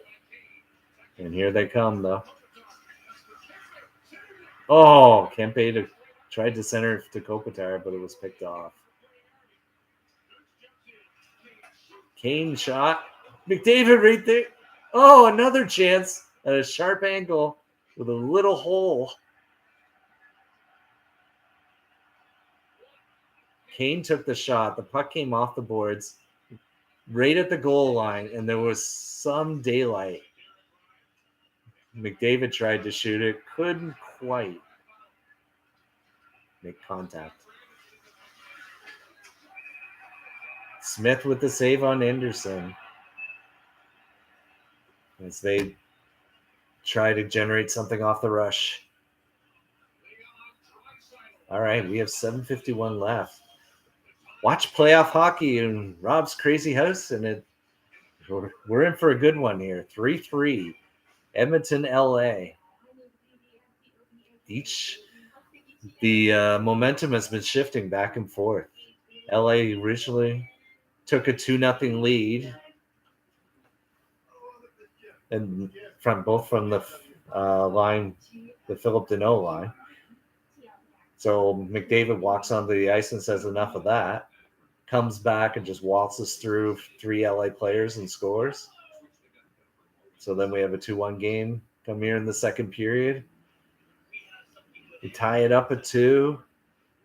But then LA comes right back and scores 3-2, puts on some pressure, but then Edmonton gets a power play. And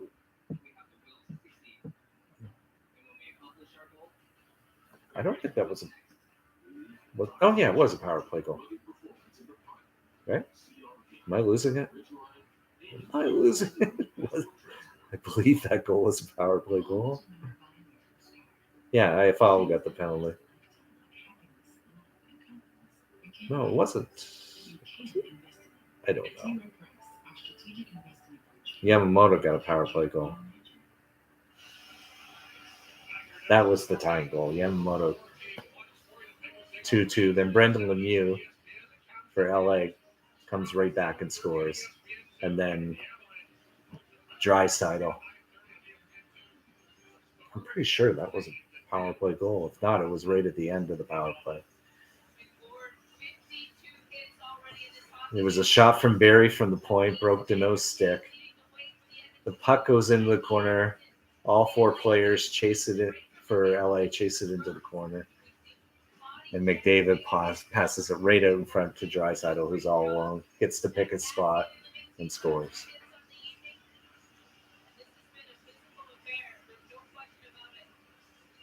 Here we go. Face off to the left of Smith. Because I had to think about that because I'm looking in the opposite direction. Yes, it's to his left. We got the Draisaitl line out here now against Lemieux. And Edmonton comes away with it and down the ice. Hyman circles the net with it, keeps control.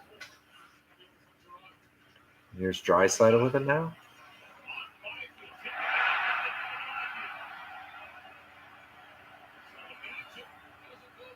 Okay.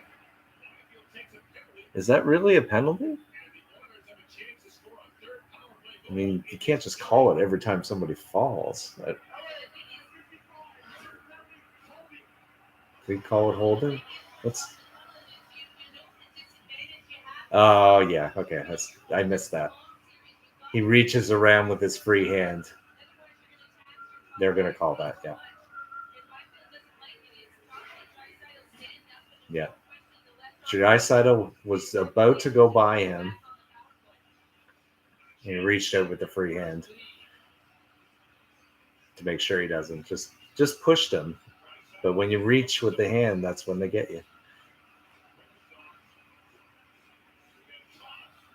And another power play for Edmonton.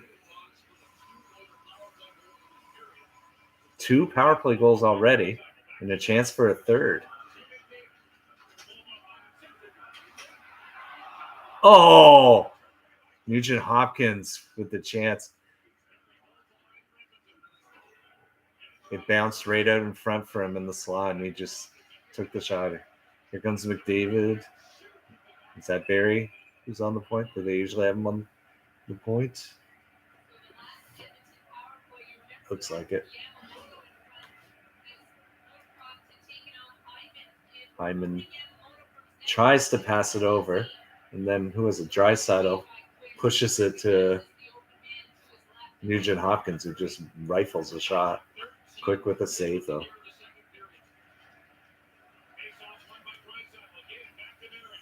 Barrie has it again. Oh, McDavid. Barrie gave it to McDavid. Took a shot. I think he had some room up top, and that's what he was aiming for, and just missed. 1:18 left, and here they come again. Oh, nope, kept in the zone. LA picked off the wraparound. Or not wraparound, the ring around. Quick. McDavid takes a shot. Quick makes a save on a one-timer. The hard around. That's what it's called. As I get more and more tired, this becomes more and more difficult. The hard around. LA picked it off, but it was stopped at the point. Who's number 2? Edler. Doing a little wrap for Hyman. And Edmonton with control again. David has it. Going around the net. Draisaitl. Barrie to McDavid. Tried a seam pass for Draisaitl. Didn't get through, but McDavid picks it up. Still has it. Barrie. Nugent Hopkins, went off a skate. Couldn't keep it in the zone.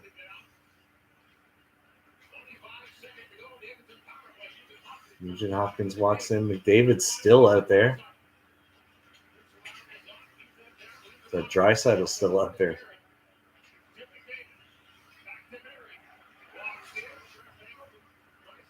They keep working it around the horn. Still have 4 seconds left.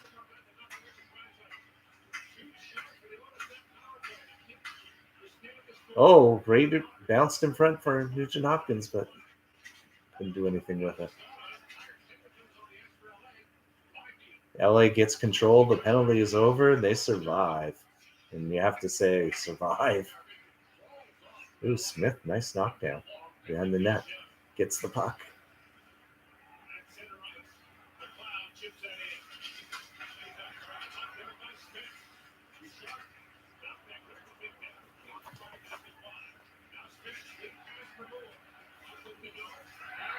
Oh, Deneau just got crunched. Smith, great save on Iafallo.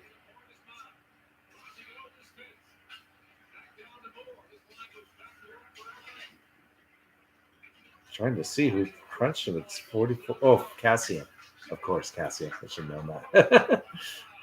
44 is Cassian. Okay. Here comes Kane. He's in the zone. And LA picks it up and take it out.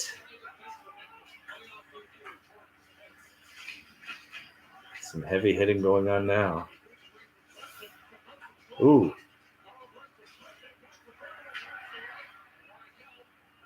Grunstrom stole the puck from, I didn't see who it was. Here come the Oilers again.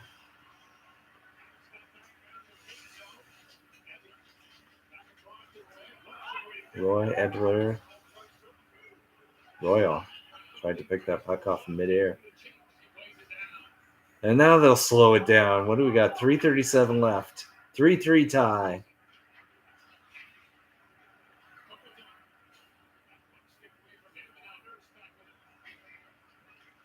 Nurse gets it out of the zone.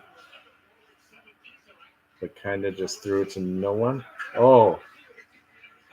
No penalty. That looked like might be a little bit of a hook there.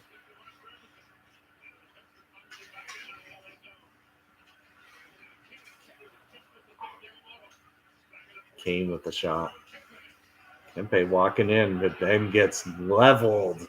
2-on-1 developing. Trying to get back to stop it. Oh.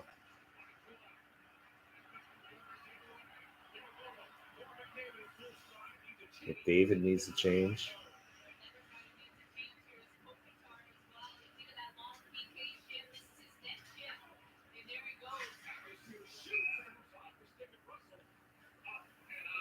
Anthony Sia with the shot, and it was deflected out of play, so we get a stoppage. 2:38 remaining. It's hard. It's a lot of back and forth action right now.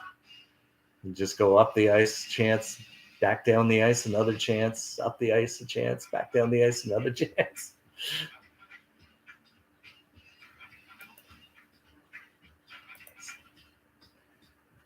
All right, time to check in and see what's going on in the other game.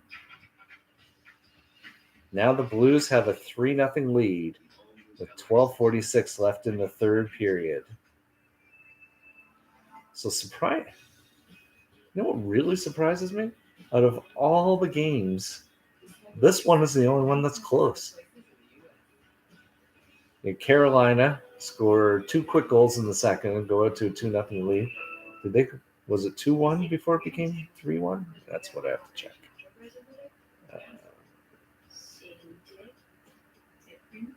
No. So early in the third, Boston made it 2-1. So it was close, but then Teravainen scores, makes it 3-1 with 7 minutes into the third period. I thought it was 2 empty netters. No. With 17 minutes remaining, Carolina scores a goal before they pulled in a goalie. And then they scored the empty netter.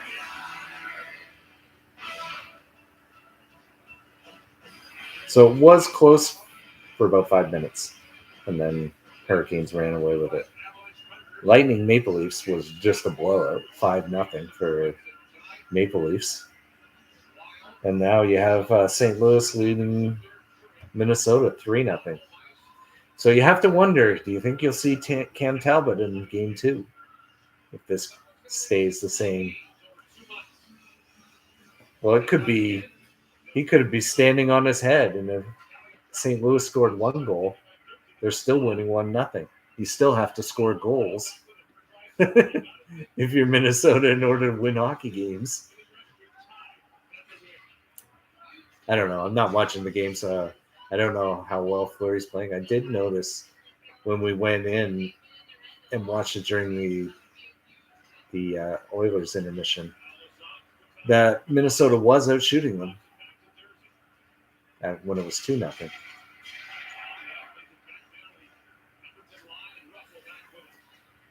So you have Russell with the puck here for Edmonton in his own zone. Passes it out to Draisaitl, who I think just got a slash on his hand. Keith with a shot. One-time shot from the point.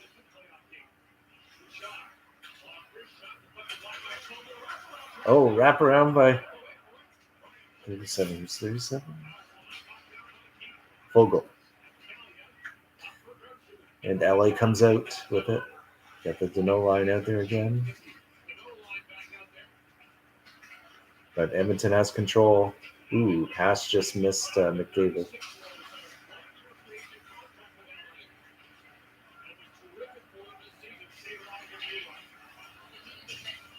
Oh, sorry, Nugent Hopkins.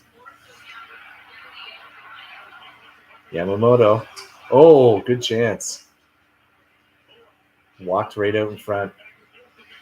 Just takes a shot. 1 minute remaining in the second period here. All tied 3-3. Moore was almost sent in on a breakaway. There was a Nurse tying him up. Here comes Nurse with a big stick. Oh, my God. What a shot. Kempe's.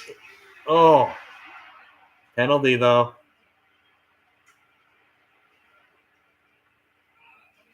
Was it slashing? Oh, hooking. Really?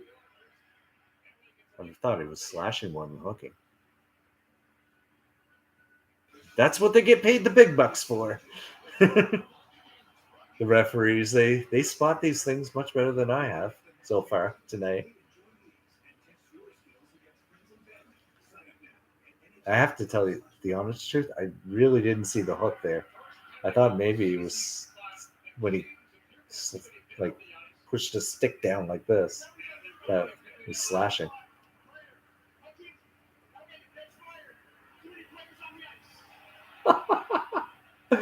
It evens out. LA had too many players on the ice. So now we have 4-on-4.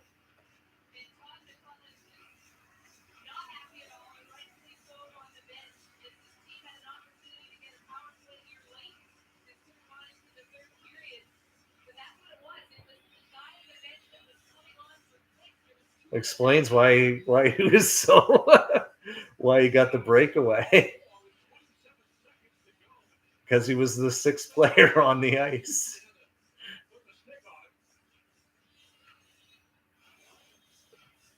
So now we get a little 4-on-4. That's, you think you have the power play, but the reason you had that chance to begin with was because you had too many players.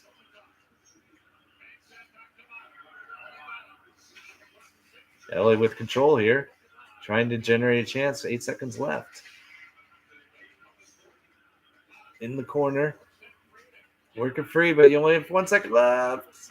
Nope. And that's the end of 2. We got a real exciting one here. 3-3. LA Edmonton. We're going to do another live look in at the St. Louis, Minnesota game.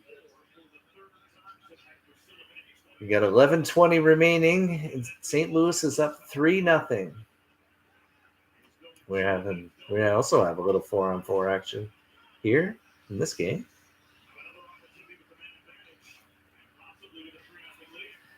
Let's see if Minnesota can get anything going here. Kaprizov gets a little shove on. He's trying hard. But St. Louis gets control of the puck. Now with a 3-0 lead. The way St. Louis plays,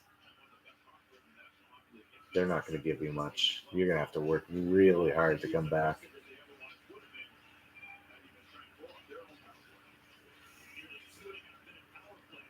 Four on four, though, could give you the 3-on-2 right here. Nothing coming out of that.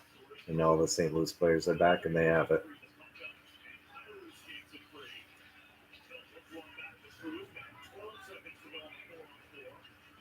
Let's show the shots on goal. I'm just kind of interested to see what. So the Wild have 33 shots on goal to St. Louis's 24.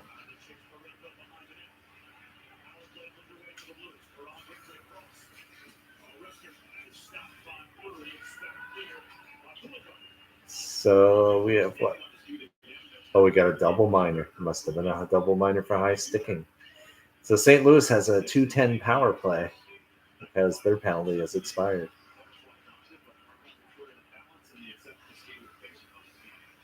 Here they come. Minnesota strip the puck, and down the ice it goes.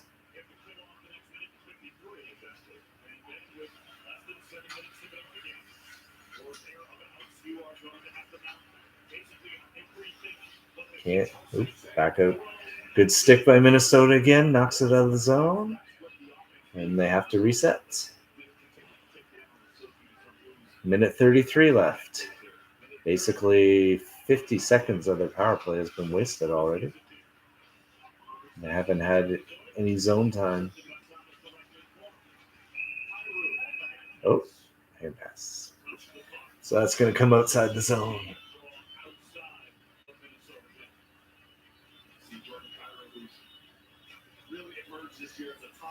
Let's stick with it for the power play. Maybe we'll see. I mean, I don't know how long I'll stick with it because it's not like it's close or anything right now. Unless Minnesota can get a goal here, then maybe it might be worth watching.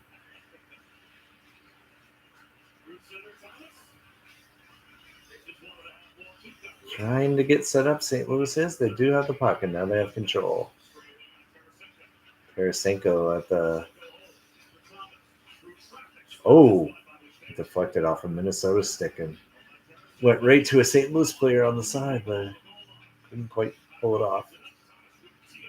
Thomas was on the side. It couldn't quite make contact. They still have control. They have 36 seconds left. Tarasenko tried to pass it through like 3 Minnesota players.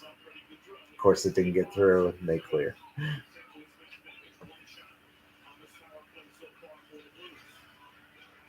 $18 seconds to go. One last chance here to really put the game away. Oh, what a save! Fleury with the save. Pass from behind the net. And this. Oh, they do score. Perron. They took about 4 shots. And the rebound went right to Perron. And he has a wide open net to put it in. 4-0 St. Louis. So this game was pretty much over. It wasn't a power play goal. It had just ended. Well, let's end the poll here. So, I'm just going to keep it up as background noise, but I'm not going to do any analysis of it. We're just going to listen. So 1 vote in the poll. How many games will the series go? 6 games, which is exactly what I had. And my coin toss poll had 5. My coin toss bracket had 5. All right, so let's do another poll here. Yes, I like this one.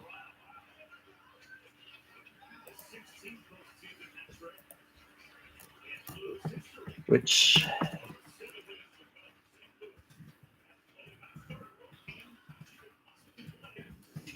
Canadian team has the best chance to win the cup?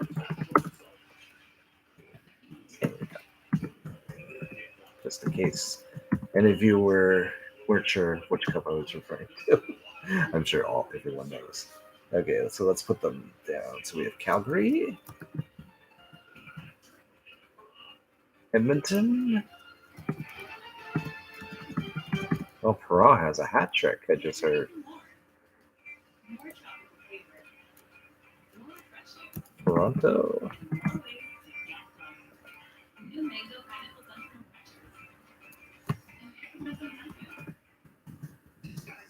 And I'm going to add in a fourth one for those that don't think that any of those teams will win. None of them. All right, let's put that one out there.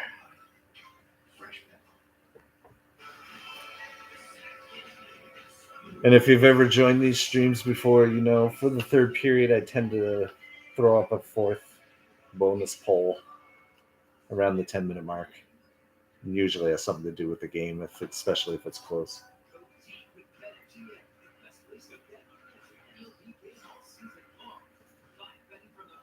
All right, so let's turn it back so I don't miss the start of the third.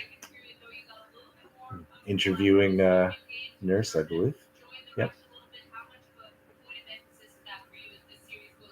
Absolutely. I think obviously when you miss a week, there's going to be a little bit of time to look up hands and whatnot that are off, but definitely felt like game one and second. But Darnell, finally, I mean, you said this morning you were expecting a battle. Did you expect this much of one?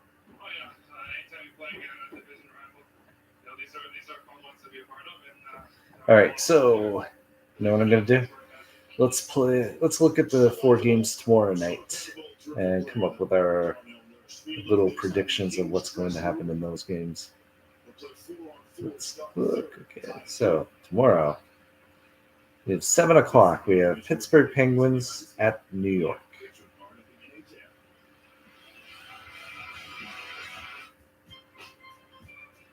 That's going to be interesting. Let me see if there's a preview talking about it. Nope, nothing yet. Really? Get ready for more. What do I think about that? I mean, New York's got some talent, no doubt. But can Pittsburgh shut them down? Experienced players who've been there before, who know how to play in the playoffs. I'm going to give the edge to Pittsburgh. Just like, I think maybe a little nervous coming out for the first game, New York, and they'll probably bounce back. But I think for the first game, maybe yeah. There's always the great equalizer, right? Is their goaltending has been really good this year. What's his name?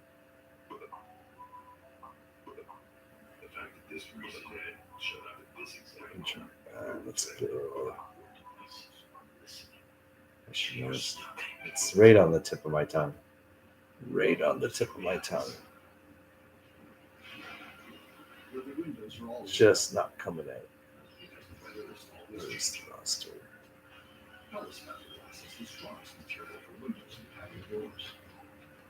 Bear with me. There it is. Oh, God. Sometimes. All right. Yeah, Shesterkin. That should have. I knew it was some weird name like that. Shesterkin. Yeah, he could be the X factor for the Rangers in the first game if he comes up with some great saves. Maybe then that's able to calm them down. But I'll choose Pittsburgh first game. Let's go to the next one.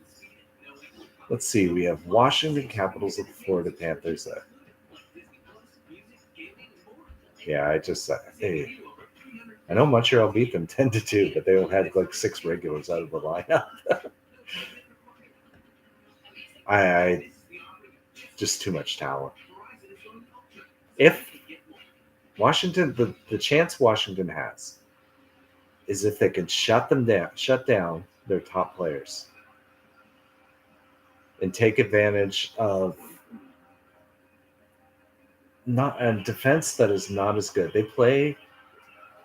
play for offense. Florida does, and by doing that, they leave themselves vulnerable defensively. Now, I don't know if they're going to change their style for the playoffs. So if Washington is able to shut down the offensive power and take advantage of their defensive by trying to generate that offense, their defensive lapses, they might stand a chance, but I just think there's too much talent there. I don't think that's going to happen. I think Florida's going to take that game. Nashville Predators at Colorado. I think this one's easy. I haven't seen the season series. So again, I just, you got McKinnon, a lot of good scoring there, well balanced team. Preds have been inconsistent. I don't even know if they could shut them down. I should check the season series, but my initial impression is the Avalanche should win. And Flame Stars, Calgary's a team. They did really well in the regular season, but I think they're a team that's actually built well for the playoffs, the way Sutter has them playing. That kind of style it's going to be good. Dallas kind of plays a similar style, and I just don't think they're as good at it. So I'm going to go with Calgary. And that wraps up tomorrow.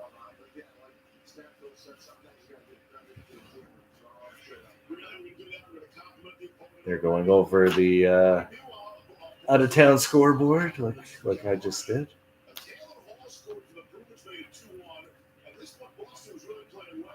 Trying to... You know what? Since we're going to be starting the second period in a few minutes, I think it'd be a good idea for me to take a break. Particularly if this game goes beyond regulation, what am I going to do? I really hope it doesn't go to like 3 overtimes. I'm really screwed then. All right, so I'm going to take a break just in case something like that happens. I will need my energy. So I will be back in a couple minutes.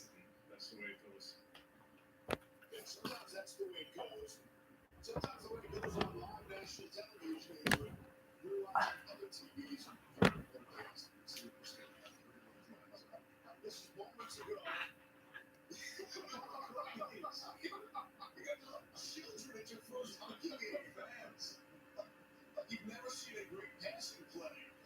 That's going to be one of those blooper moments. Actually involved in great passing plays. It's exciting in the playoffs, and we got these huge TVs all over. Yes, are not going to come.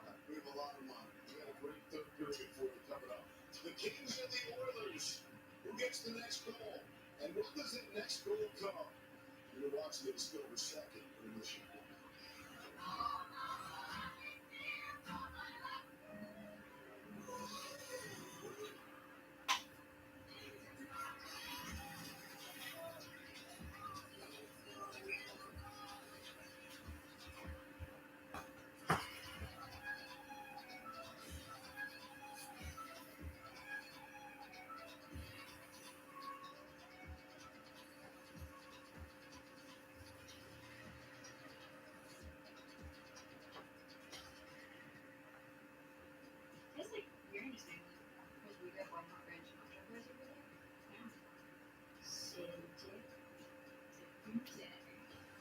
Spice up every bite with the new White Hot Ranch Nacho Fries at Taco Bell. You'll always remember buying the first cup and buying the starter or whatever this is. But the things that last a lifetime are happiness, love, and confidence. You can't buy those, but you can invest in them. We believe that your investment should work harder for the future you imagine. that's where strategic investment began. Take risks. Invest with confidence.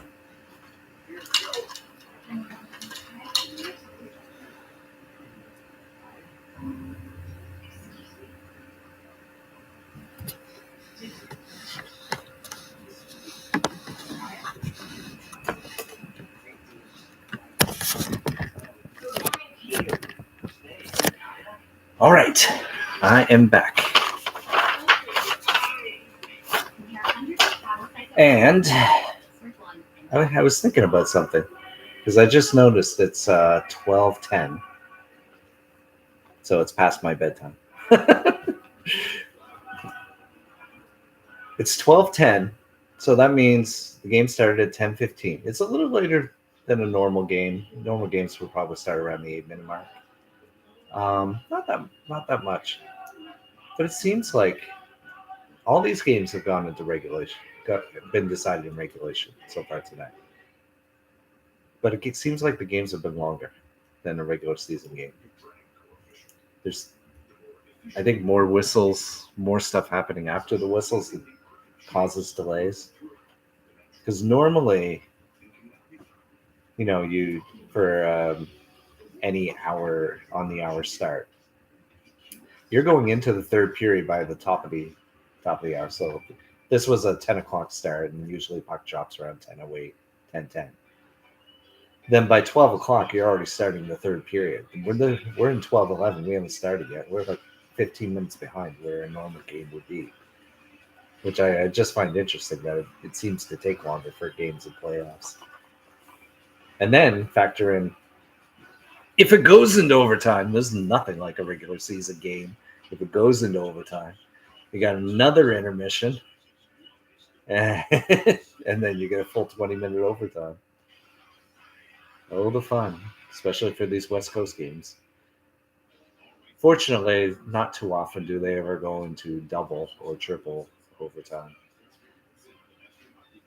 Let's hope that doesn't happen tonight. I guess I'm in it for the long haul. The likelihood is that one of these games is going to go into overtime out of these 4 to 7 games they're going to play. And I hope that 1 or 2 games that do go into overtime, it ends in the first overtime. Because I don't know if I could stay up for this. I'm just kidding. Of course I'll stay up for it. It's playoff hockey. You make sacrifices.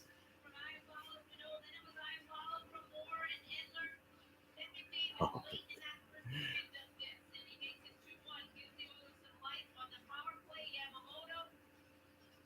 They're just going through all the goals right now.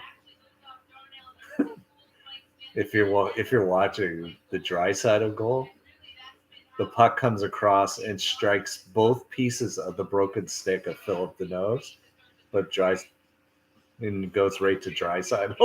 And he just puts it. I just found it funny that it hit both pieces of the broken stick. And we're about to start the third period. Let's get excited. Really close game. Oh, quick with the save. McDavid breaks in just right off the face-off for the third period. What a chance.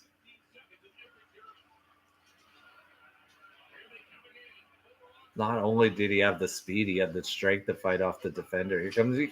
Oh, he had some room. McDavid took the shot. Just put it wide.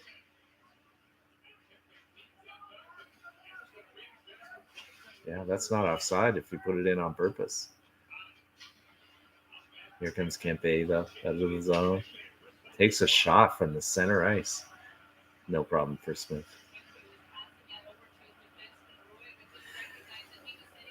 And here comes Edmonton out of their zone with some speed. Nugent Hopkins dumps it in, dump and chase.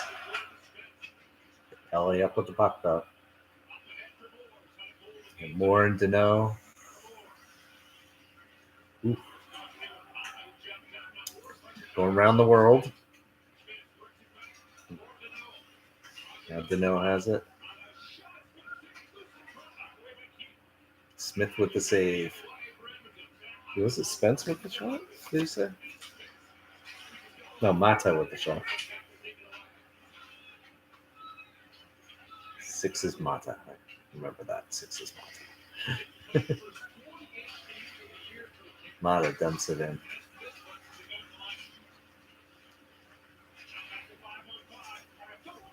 Oh, I have follow with the good shot penalty on Edmonton. Interference likely.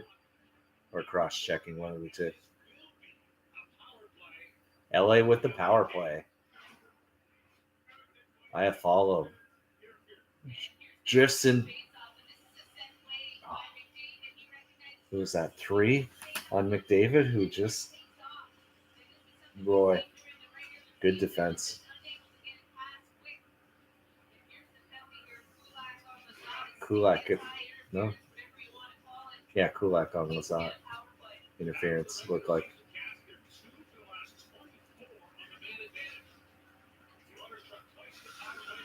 Let's see what happens here. Power play LA. Edmonton clears.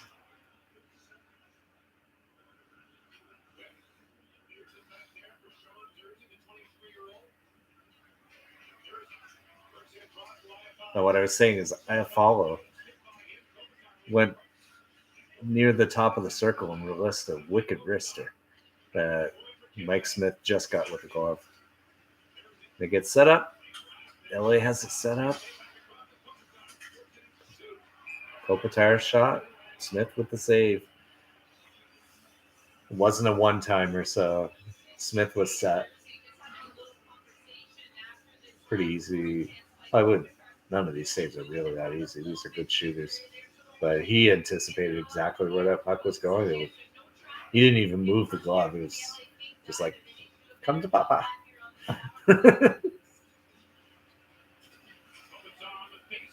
Face off, but scrum up for grabs. Tried to get it out, but Emily keeps it in from the point. They get it up high.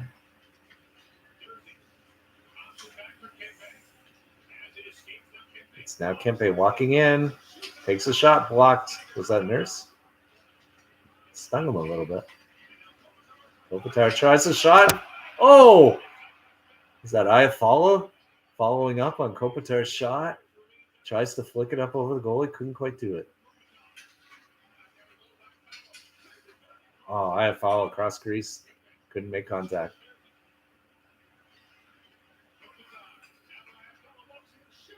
Iafallo tries to find a hole, but Smith just stands tall and stops it. So they're working around. They get some shots.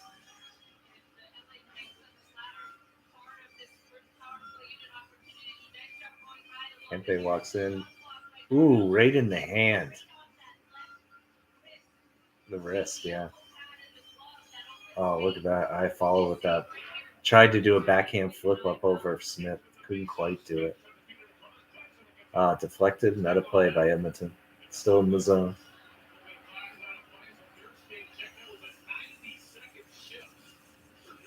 23 seconds left on the power play for LA.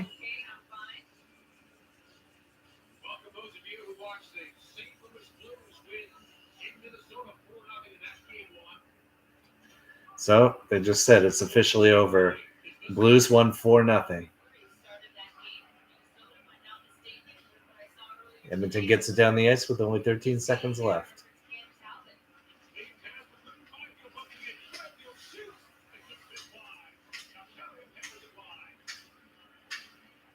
Byfield took a shot. Missed the net and went right back at it. So it's over.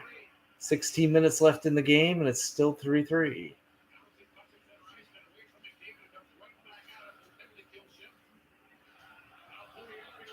Puljujarvi brings it into the zone. And they try to get set up. Or not set up, they're trying to get forecheck going here. Ooh, is that going to be icing? It is icing.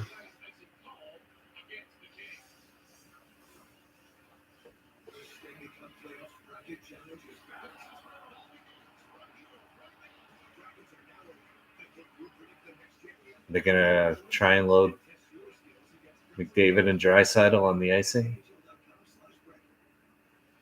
Try and maybe take advantage.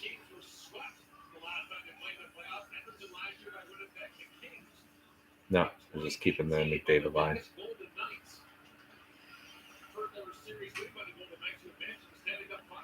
They lost the draw, but they're coming back. Holy RV, nice move. Oh, who's that? Kane almost got the deflection. There's McDavid. Oh, he forgot to bring the puck with him.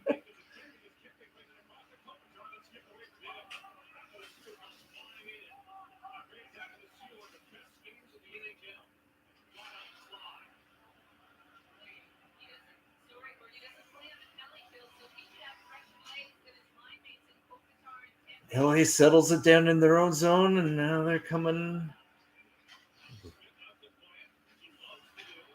Smith knocked it down. Now Edmonton pulls it up.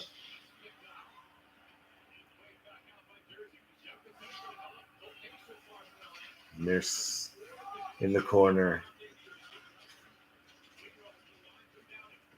Uh-oh, Moore's walking out. Oh, another. We're going to get another penalty on Nurse.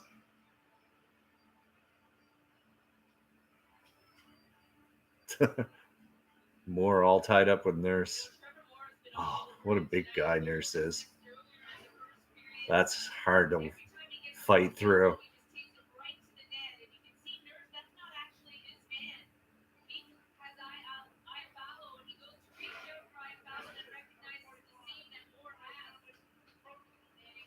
He gets called for a hook. He stuck his stick out. Moore skated through the stick and then just kind of wrapped him up.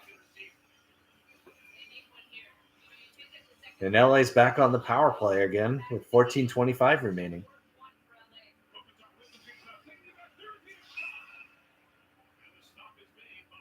So right off the draw, who's 50? Dursey took the shot. I haven't said his name a lot in this game, so that's why I didn't know who it was.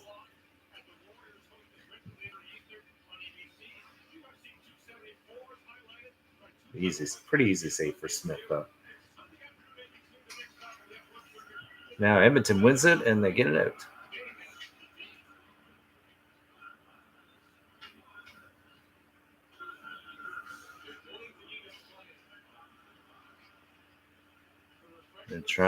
LA's going to try and bring it in here and set up. Get to know. Knows on the power play.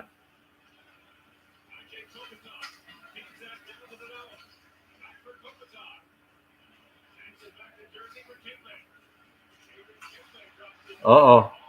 Oh, yes it is. Oh, who's that? Jersey just got a stick on it. So, oh, what a 18 again. Hyman, that's right. Jersey knocked it away from Hyman, but Hyman kept on it.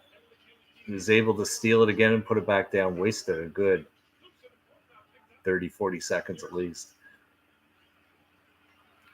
Oh, 2-on-1 now.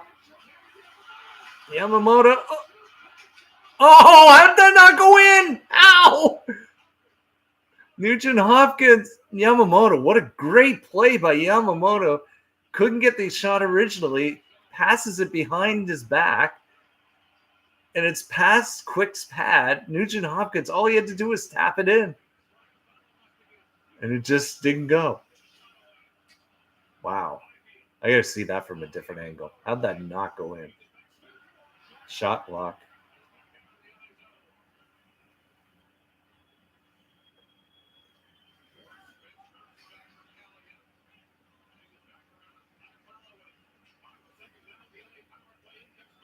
Oh, penalty over. Oh, what good shot. It was 55 again. Byfield. It was a really good shot. Just missed the net. Oh, Smith. Good save. And he gets mugged. Came in with a little snow shower.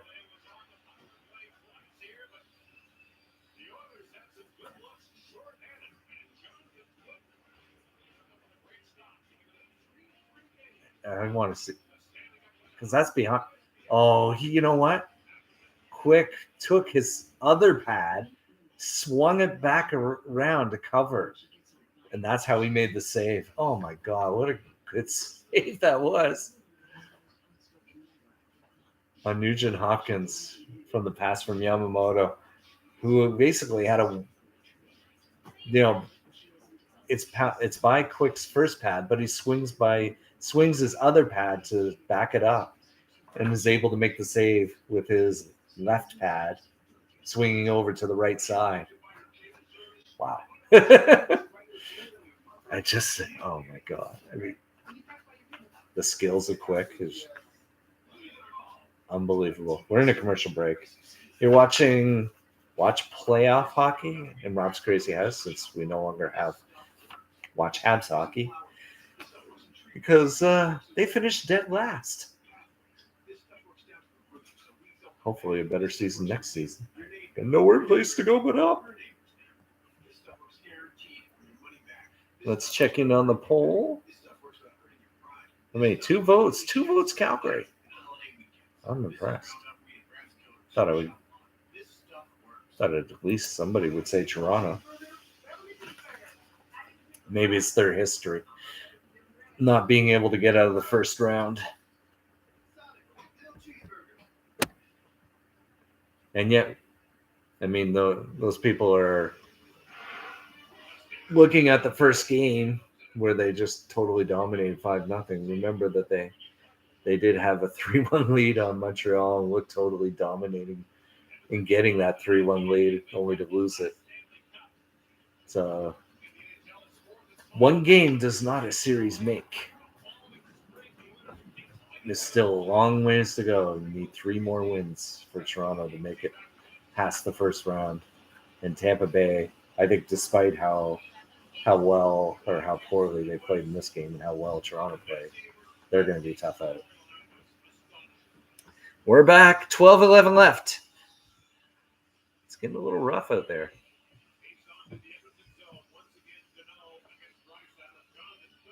Deneau versus Draisaitl in the draw.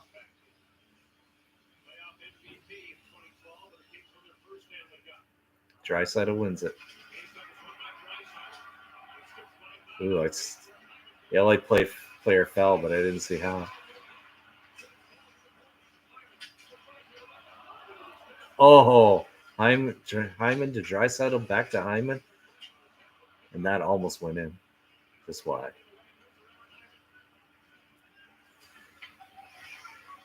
Hyman's been a little feisty. He's real. Moore digging it out of the corner. Oh, puts it off Smith. Almost went to IFL, but not quite.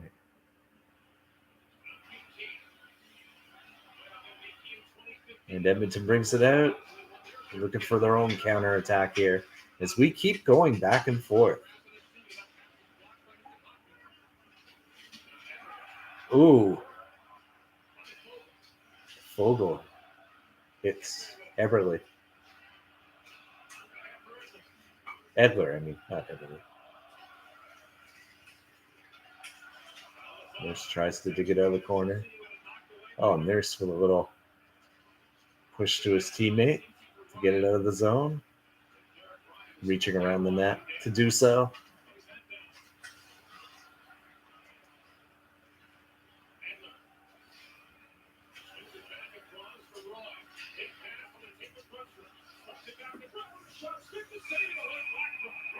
Branstrom whacks Smith and pays a little price for it.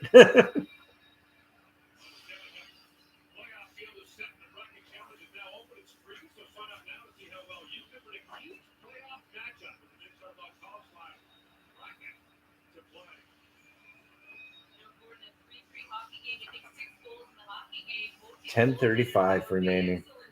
We still have a 3-3 game, and we keep going back and forth.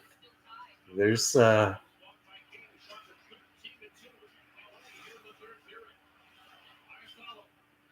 they said this. Oh, because of the 2 power plays. That's why. I was going to say, how are the shots 13-2? Yeah, LA had 2 power plays so far. That's why. I follow with it. LA's got it in Edmonton zone, and they're working it around. Oh, that was Jersey's shot. Yeah. Jersey's shot gets blocked. Having some trouble getting some words out here. The back of the head, get it out. Edmonton with control now in their zone.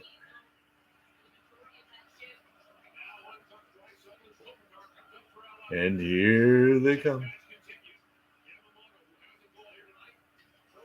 Whoa. Just wiped out there. Spence.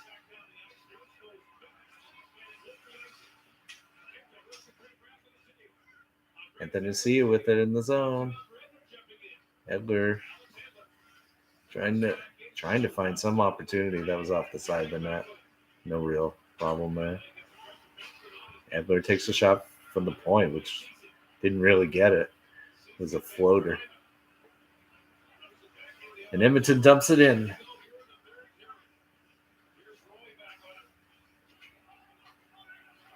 Roy just does a high flip into the neutral zone, but LA picks it up.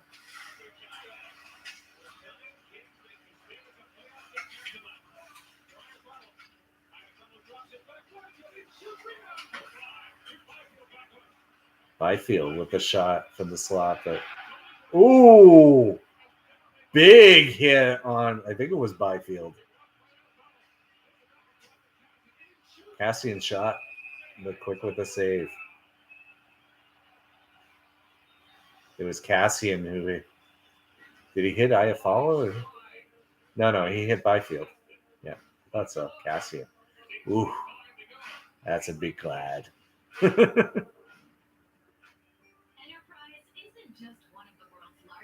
And we're in a commercial break. You know, that was one of the things when I was really young, I was looking forward to, was the fact that once I got old enough, we were going to be able to check. But then the year,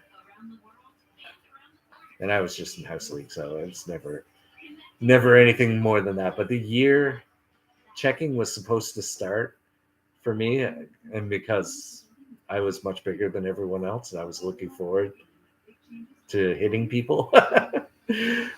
But they removed checking from house league at that time, so I never did get to check anybody all throughout my career, all throughout my hockey fun times. I can't call it a career because I never was any good. I was pretty good defensively. Won some games.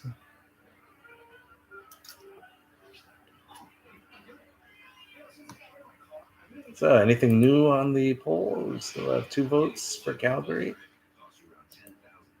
I always thought none of them would have got one. All right, so we're getting down to it. The last game of the evening. Everyone else is settled. If you've missed it, Carolina beat Boston 5-1. Toronto beat Tampa Bay 5-0. And then St. Louis beats Minnesota 4-0. No one close. This is the only game that's been close tonight. We have a 3-3 tie, 8:25 remaining.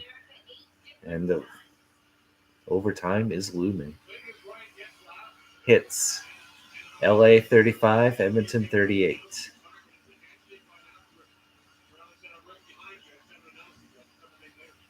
Got it there.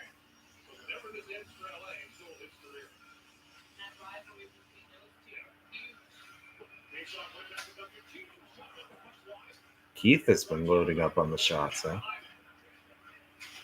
Nothing's really come of it. That was one. Oh! Draisaitl almost tipped it on a shot pass. Oh. Bouchard keeps it in. LA's follow gets it out. Keith with a good pass to McDavid, who's dancing in. Oh! Who's 55 again? Byfield. Just unloaded in the slot. How quick was there?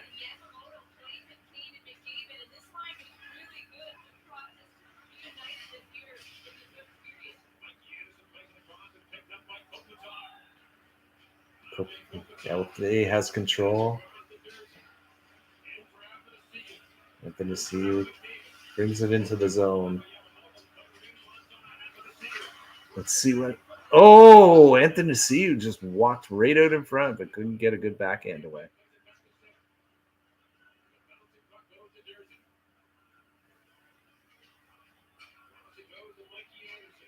LA has control again. Roy tries to pick it off, but had it picked off in return. And here comes LA again. Anthony C loses control, and now was that offside? Offside, yeah. Shots 33 apiece. Oh.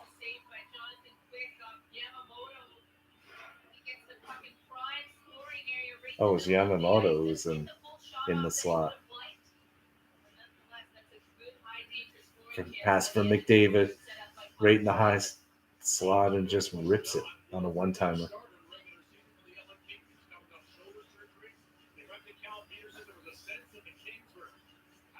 Full goal. Hopkins and Roy. And they win the draw, but lose the puck. Now they get it back. Tipped in. Oh, here comes full goal. They're working the forecheck. Was that in the screen? Whew.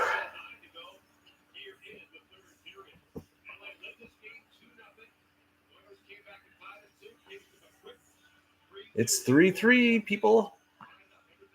Oh, wait, we're past the 10-minute mark. I was supposed to do a new poll. So let's close this one. All right. So the only question to ask, are we going to overtime?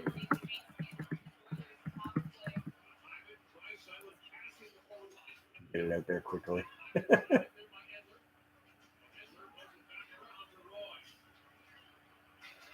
Yeah. I have noticed that what's going on? Offside? The whistle seemed to.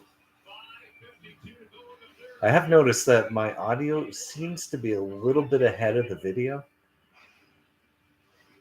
I'm not sure. I mean, it's just a TV broadcast, so I'm not really sure why that is. But I heard the whistle before I noticed it was offside, before the play was offside. So we're back in a commercial break. We have a new poll question up. Are we going to overtime? It's starting to look good. Well, it's certainly looking good that the next goal wins. Whenever that comes, because there's not going to be enough time to come. There is right now. If someone were to score right now, there'd be enough time to come back. But the closer we get, the more that's going to seem unlikely.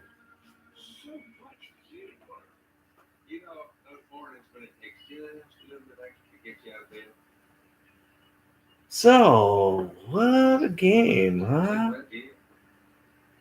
So let's review. I'm going to try and remember.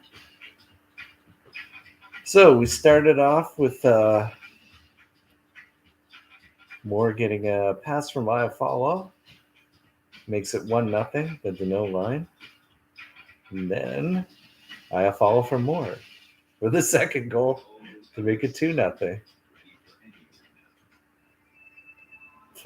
And then once it's 2-0, Connor McDavid changes the course of the game by coming up with one of his brilliant shifts. Walks in past three LA Kings, through three LA Kings, rips a shot over the glove, 2-1. Then a power play goal in the second period, Yamamoto, and it's tied at 2. Brendan Lemieux with an excellent pass puts it 5-hole on Smith and takes a 3-2 lead. But then Draisaitl with another power play goal makes it 3-2 or makes it 3-3. And we're back in. Edmonton's trying to put some pressure on you. Oh, giveaway right in the slot to Hyman, but they recovered.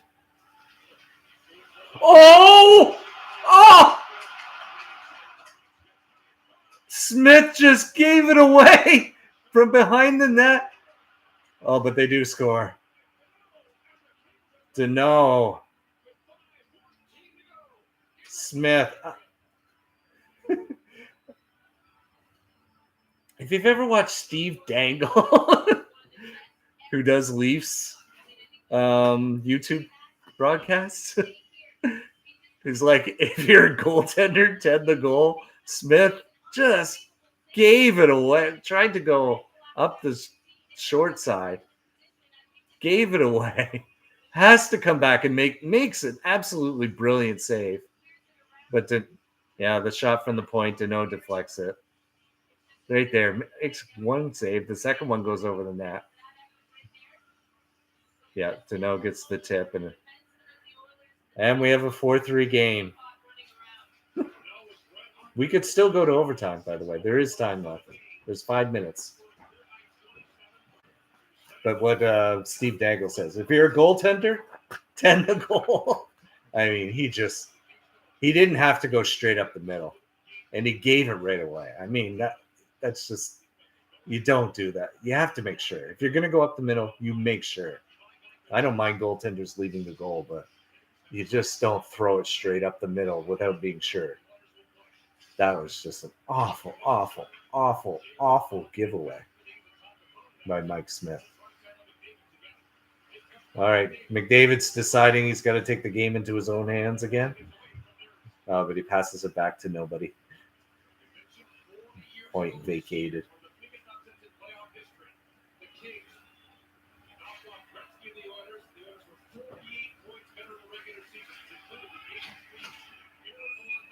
That's icing. Oh, man. He just needed to take one more step. He was right at the red line. It just didn't quite. I just.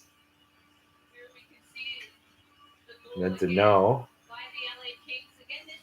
Wow.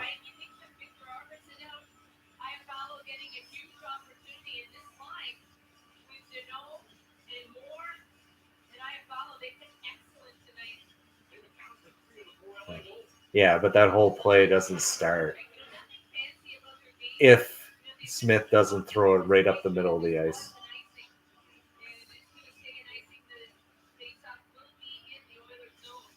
Yeah, they had to get together and make sure it was icing. Oh, man. Oh, I think Quick got a piece of that. Mazat coming in. Tried to get a 3-on-2, but didn't quite have a 3-on-2. Edmonton's coming back here. Yeah, going back the other way. Cassian back on the ice. He's a big body. But he loses the puck. That's a glove, yeah. Couldn't touch it because it would have been a glove pass. Here comes the Oilers again.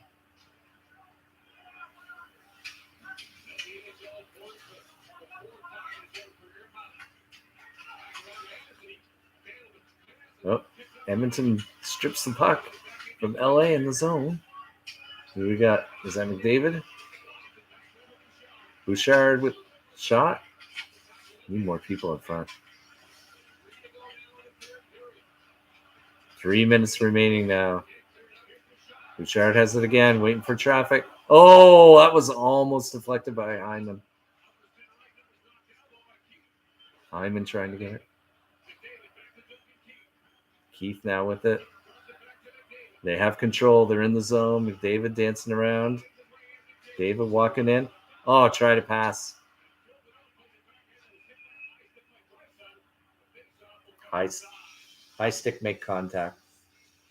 They're trying. 2:34. They're going to be pulling the goalie here soon, but not right now because they're going to be outside the zone.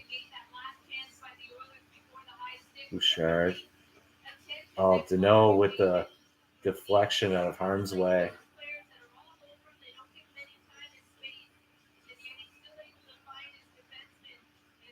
That line has been good tonight, the Deneau line.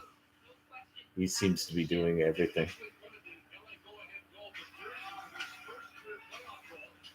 Oh, good speed to pick up a lazy pass in the zone. No, they still don't have control, though. Anthony Seal, that almost looked like a high stick on him. Edmonton gets control. Now he should come out. Oh, Kane just whips it on net. That's all you have to do. Just shoot it low. You can generate a rebound. Oh, McDavid gets stripped right at the last second. They come again. We got 144. Kane with it. Digging it in the corner. McDavid. Oh. Nurse with the shot. It's not a one-timer. He settled it down, made sure, and then he shot it right into Quick. 134. I think we're going to see a timeout here.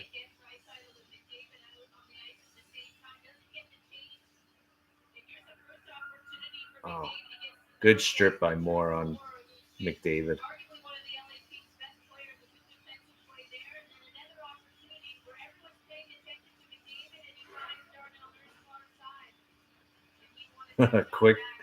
Quick is sucking wind after that last little flurry.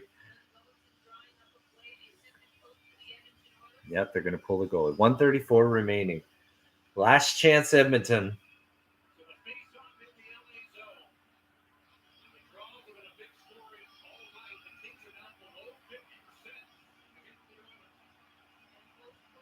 Very important draw right here. Because, as you know, winning the first game, 66% win the series.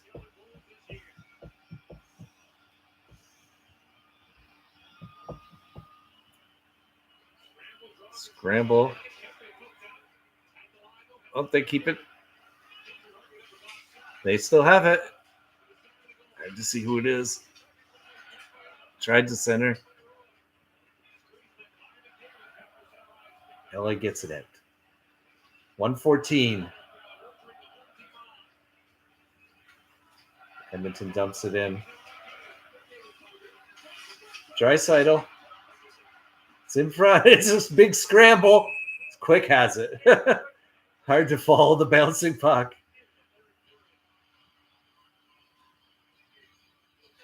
1:01 remaining. Draisaitl had it. Couldn't get it out of his equipment for a good 2-3 seconds. It was stuck. Finally gets it down. Bats it into mayhem, basically. And somehow Quick finds the puck and smothers it.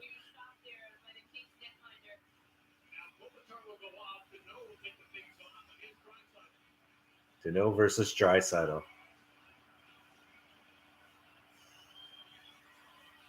Well, they got the right defensive player out there, that's for sure.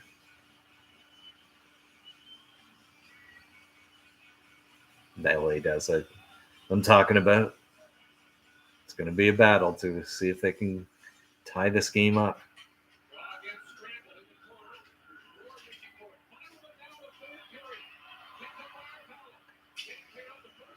Oh, I have followed. Just gave it up. Edmonton, do they have control? They're fighting like McDavid trying to get the puck. Never did really get control. Really hard battles in the corner. 42 seconds left.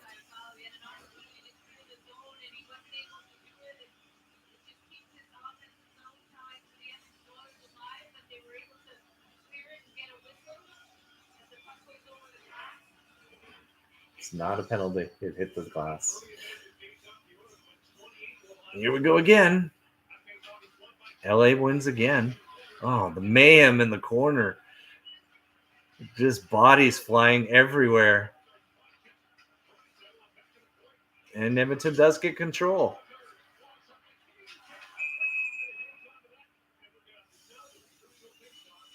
Kane took the shot.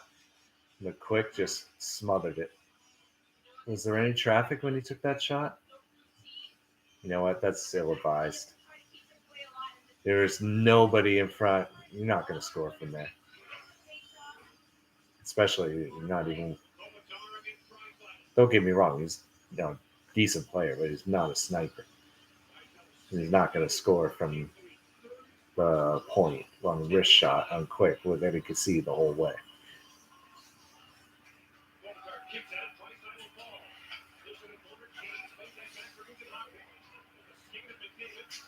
David. Oh, Draisaitl knocks it out of midair.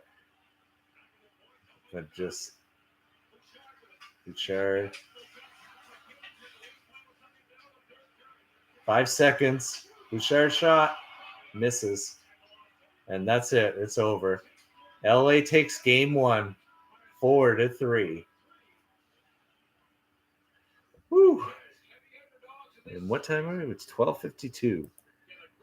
Well, now that I've lost all my viewers, probably when LA scored.